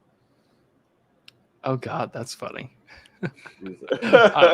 I was 4. It's a big difference. Jesus. God, fucking rub it in. We should check it if we're pulling out high school pictures. We should check out Devin's football pictures from high school. because God. he was something else. Oh. I had a lot of hair in high school. Yeah, I had a lot of fucking hair too. My shit was wild. I had like the Bieber long hair. Oh God. Well, I think I remember seeing all that deep diving into like your Instagram one time. I'm like, holy shit, Yeah, back in the day. this was hilarious. It's like, oh, he was that guy. Yeah. My transition's completely exhausted because, oh, I guess we got a reason why she's not coming back to direct this shit. Damn it. Whatever, girl. Sega. Okay for her. All right, let's wrap it up. Wrap it up. Good spot. Wrap it up. Practice safe sex and avoid pubes. Everybody. Good Just night. one. Right, just one pube. Avoid Just the avoid pube. the pube. Right. All the others fair game. What if you only grew one? Just Oh straight my out. God, that'd be horrible and disgusting. No, Just like dead center. you just pluck it every once in a while. I mean, it actually is pretty God. easy. If That's you easy only had maintenance. one, but like if you had like 12 and they were just sporadic, that would suck. Yo, that's horrible. Yeah, that'd be really bad. Yo. All right, that's gonna do it for the latest installment. Thank you so much for joining us on the latest episode of the Film Cave #Pubes, episode number 40. So we'll see you next week for 41. I'm excited. We just rocking this mofo out. Yeah. Be sure. So that means we're 12 episodes away from a year. Yeah, sure. Crazy. Yeah. If you want more content, what is he talking? I He's don't talking, know. he's talking about his throwbacks. Before he was big sexy. And he was just before he was big large. country. Right. Not just large. All right, before he was big country. All right, let's see. All right. So yes, big sexy. Logan, let the people know where they can find you and what you got going on. Well, you can find me on Twitter. In the clip.